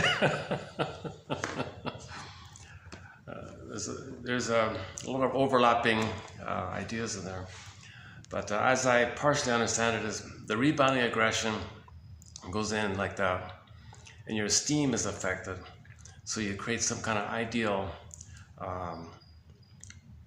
to restore your esteem, but you're always being compared. You're comparing yourself to this ideal that restores your esteem, and it never measures up, so you're always punishing yourself. But the attempt is to strive for the ideal. Superego says, "Are you the greatest?" No, you're not. So you're repeating the feeling of shame when brother hurt the baby like that. Yeah, it's funny hearing it this time around.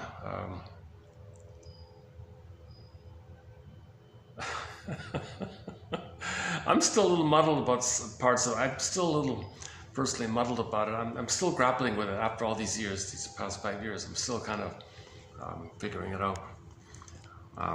Pat Benatar says it best, right? Pat Benatar, The Hell is for Children. Right? How does a baby... There seems to be some kind of chemistry involved. All the pain the baby feels, the trauma bond, the baby needs the mother, so you connect to the mother. The more pain there is, the more you connect to the mother. The more you connect to the mother, the more you need the mother. But the pain connects you to the mother. So pain, mother, safety, pleasure, but the pain gets you there. It's all mixed up. So this idea, that's sort of the hidden thing, right? And then nobody knows it. So then you got the two. Is it 49 one way or 51 the other way? Like what's the balance going to be? Can you channel in something useful called sublimation? Or if you don't, then you're very neurotic like that. So I think he says later on, he says either you're a happy, miserable or unhappy, miserable. So you can see why people might not like this theory. It's a hard theory to grapple with. But if you read the books, I don't know, he might win you over a little bit if you read the books a little bit.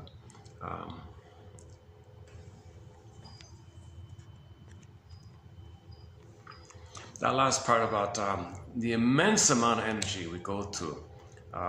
Like we use a lot of our energy and we end up unhappy. Like, why don't we channel our energy to healing or something, right?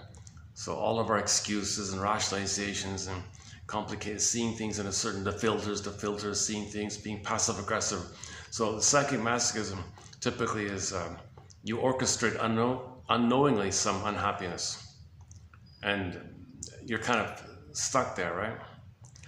That stuckness is your loyalty to the mother, tied to the mother, because you're still waiting for mother's love to get out of it, so you're afraid to leave it, kind of thing.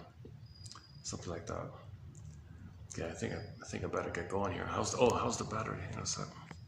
Let me check the battery. Well, the battery's holding up. Look at that, eh? Oh, that's strange, eh? 40. I can't believe it. It's funny, eh? Maybe it's a weather thing or something. maybe I'm in a quiet room. I get more battery or something. But yeah. If you look up Cooper Union or something, it's called the Cooper.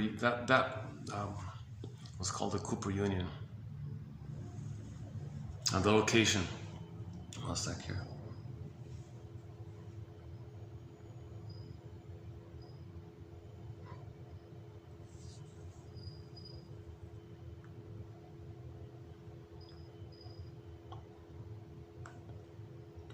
Yeah, okay, let's just wrap it up then, yeah.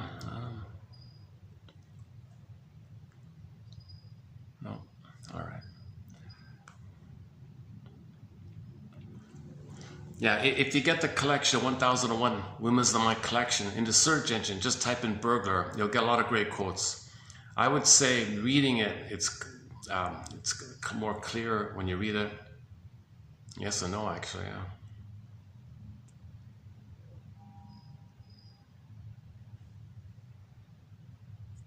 That fashion, I didn't like that fashion book. That was his earliest book. That was his first book, the fashion one, right? Like in his 20s, like out of school, right off the bat, he was the assistant director for Freud's Institute during his 20s. So he was considered a boy wonder, like early on like that.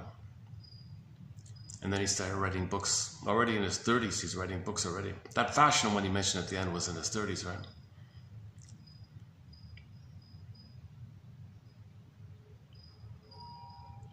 So notice how you see things in a way, and you end up with this icky, oh, not again, poor me kind of thing. Like, what's pulling this? Like, what is this? Some kind of pull like that. It's the neural wiring or something. You're repeating the wiring you created during the trauma, right? During the babyhood trauma, you wired it a certain way, and you're just following, you're behaving according to that wiring circuitry. Something like that. So the one famous line is, we want to unpick the threads of a traumatic script. Use those threads to weave a new, healthier script, this new, healthier script. But in order to do that, you got to identify what is this traumatic script and see it so you can unpick it and use those threads to weave a new, healthier script, right? So his topic about filters, schemas like that.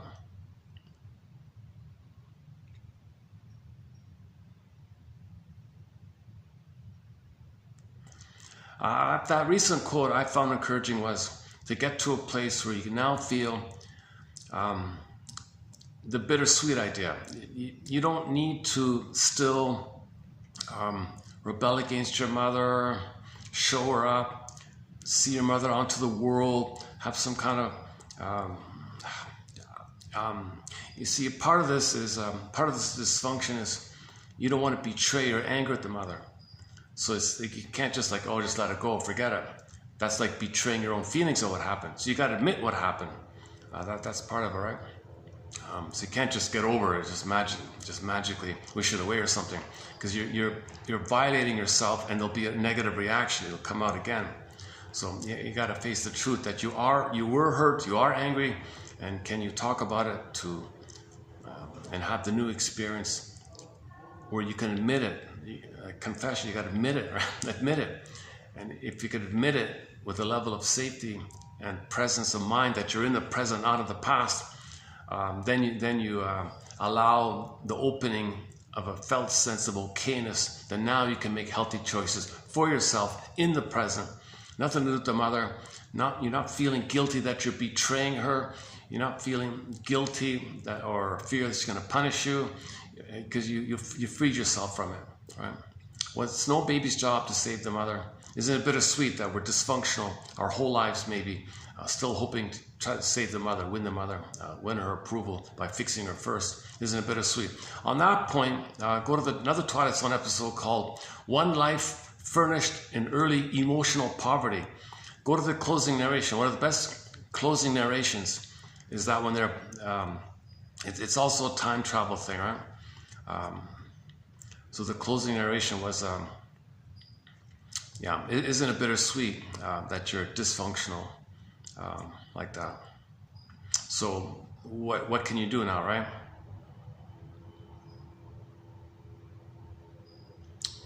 So he traveled back in a time machine, and he saw that he made decisions, he decided things, it's his life.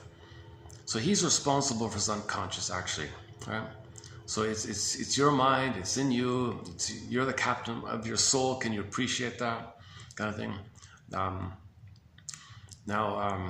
If you think that you're going to get some kind of apology, like Robert Bly said, forget it. Another Twilight Zone episode, One More Pallbearer. A guy went to an elaborate effort to try to get an apology. No way, forget it.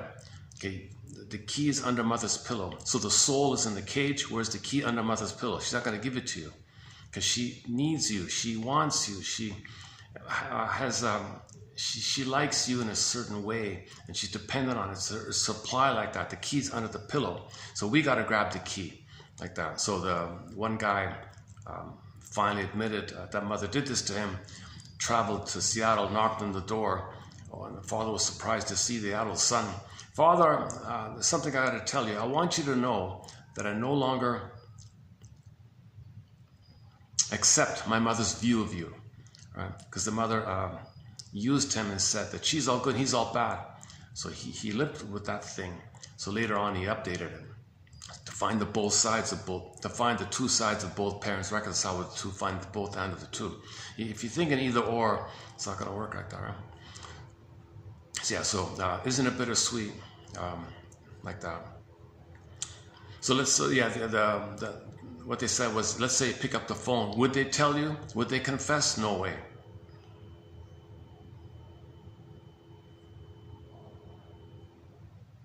So you're the captain of your life. You're the captain of your soul. You made these decisions.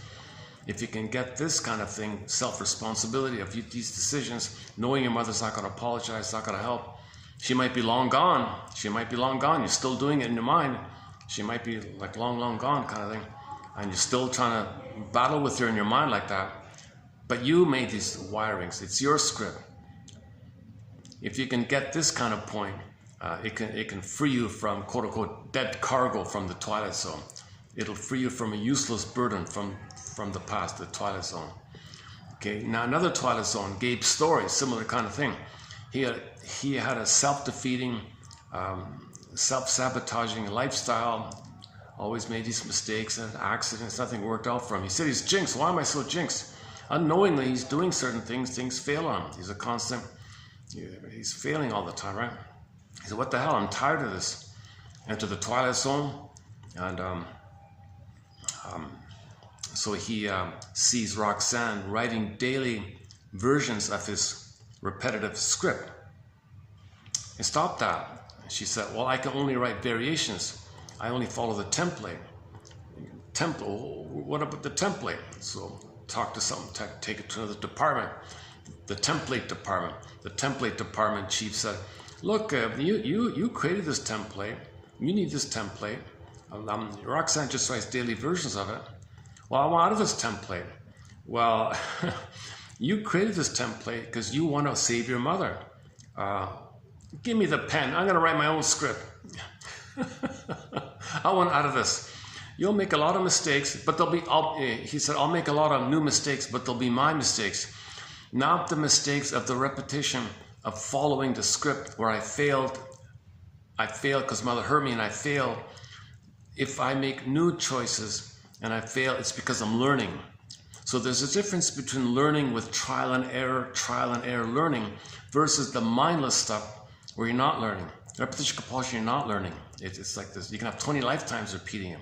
Paul A.B. Russell says you can have 20 lifetimes eating ice cream. You never get mother's love in the past. Versus the trial and error in the present where you express what's unique about you and feel better for expressing your real self like that. And might make mistakes like that. Versus eating ice cream, hoping ice cream would be mother's love in the past. Versus give that up and try to express what you think might be unique about you, but you don't know because mother never said, okay, I like what you're doing. Mother was never a cheerleader for it. She never mirrored you. She never accepted your identity. Mother kept saying, don't do that, don't touch that, do what I want. And then she kept all these don'ts and tyranny of the shoulds and all that. And your fear, like Berger said in the lecture at the beginning, he said, your fury is attacking yourself, right? That's why it's a torture thing. And the Howling Man, Bilabai, Howling Man character, that's why you call it like a torture kind of thing. It's your own anger that's meant for your mother, but it's got to go somewhere, turns in on yourself like that. On that point, go to the Twilight Zone episode, season 2, episode 5, called The Howling Man. They listed all that. So the castle and the guy was inside. So your anger's in the castle's the body, the Howling Man's inside attacking an organ. Now, you gotta find some valve, so he escapes, he comes back in. Escapes, so he might be prejudiced, or he might sublimate in his anger, but it's still in. So if you keep all your anger inside, you get sick. So you always have to find some outlet or excuse called prejudice, or blaming, or scapegoating, blowing off steam, or if it's something helpful, it's called sublimation. If it's harmful, you're harmful towards others. But the anger is still in, so it's always going out, in, out. So you got the doppelganger guy idea. They just said it. They said the Howling Man was caught in the room. He escaped. He would be caught back in. This goes on and on like that. So your anger rebounds in, leaks out. But the anger still, it's a timeless loop. So it's going in, blow off steam, still going in, blow off steam, going in, blow off steam. So Howling Man imagery is about this idea. So when it's in, that's what he means by now go to the Forbidden Planet film, Monsters of the id monsters. Okay, this monster is attacking you like that. It's your own anger attacking you. Howling Man attacking you, the monster of the id attacking, the Tasmanian devil character attacking. And like they said, Bilamai, Ariman, all these names they have. Folklore and literature has names for this symbol to represent your own anger rebounding in on yourself, destructive to yourself. So originally you want to LIVE, blocked, reverse EVIL, destructive. But it's still line for love. It's still the love line, the line for love, the line for mother, the line for connection. But blocked, rebounded in, destructive, because the baby had a fantasy of devouring rage to control the breast, control the mother. Rageful, oral rage is destructive. Now destructive on himself. That's what the Forbidden Planet film's about, right? And the Howling Man. Those two are excellent. Twilight Zone, Howling Man, and Forbidden Planet. And a little follow-up to Forbidden Planet is Star Trek 1966 episode called Requiem for Methuselah. It was a tribute episode to the Forbidden Planet. First watch the Forbidden Planet, then watch the Requiem one, Methuselah. Instead of the howling, instead of the monster, they put this attacking robot or something, similar idea. Oops, how are we doing here? Man, oh man, Twilight Zone, oh my God. Miniatures are great. We talked about miniature, how he broke free from the mother. Nick of Time, he also broke free from the mother. Young Man's Fancy, no, he was trapped in. Young Man's Fancy, he couldn't break free from the mother. But Miniature and Nick of Time, they did break free from the mother. Gabe's Story, he broke free because he grabbed the pen. In The Young Man's Fancy, he was posted in the past. Here's a man who's posted in the past. He's posted in the past. These things happen in the Twilight Zone. So if you're posted in the past, he'll do dysfunctional things, but he's still married to mom. You know, so he won't be happy like that. Now you might channel it, but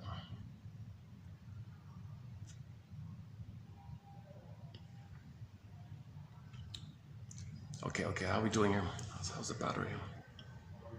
This is my first time to be here at night like this. I feel a little, what is it? Oh, it's 10 o'clock here. Oh my God. It's 10 o'clock here. This is the latest I've ever done a video, eh? Look at that. Oh my goodness. Okay, let's pick a song. When the song ends, I'll hit the stop button. May the psychoanalytic force be with you.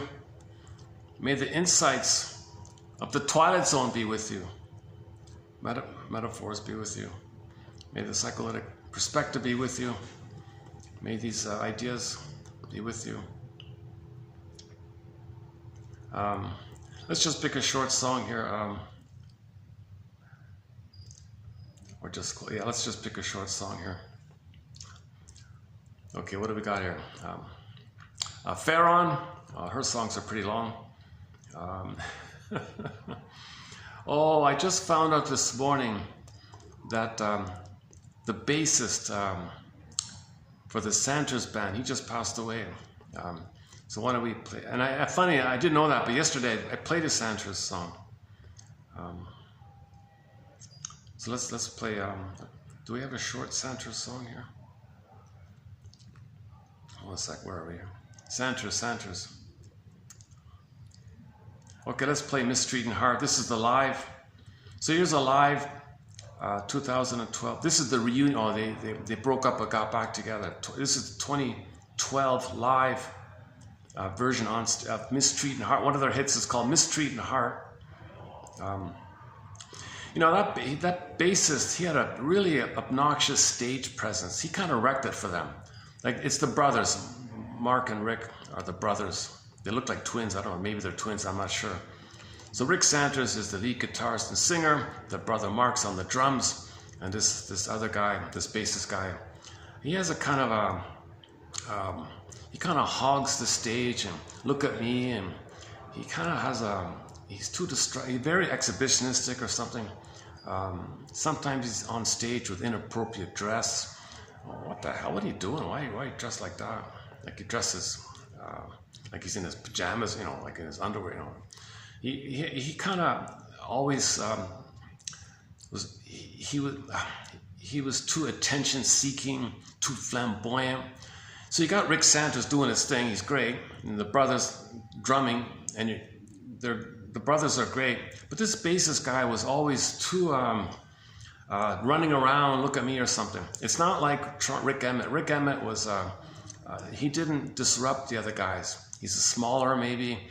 He was a little more balanced with the other guys. It had a nice balance, right? Gilmore, Mike, the bassist, and Rick Emmett and the bassist. It was kind of balanced that way. So the Triumph trio, rock trio, was balanced. So on stage, they're very balanced, very balanced. They have a really good balance, those three. This trio, this other rock trio, the Sanders band, it was so disjointed. It was so whacked. The two on the side and this guy stomping around like a look at me kind of thing. I always found that hard to, a little bit distracting like that. I think that wrecked it. I think they should have had a lady I think they should have had a pretty lady as the bassist for the brothers. They should have had a pretty girl there. That band would have taken off. Sanders would have taken off.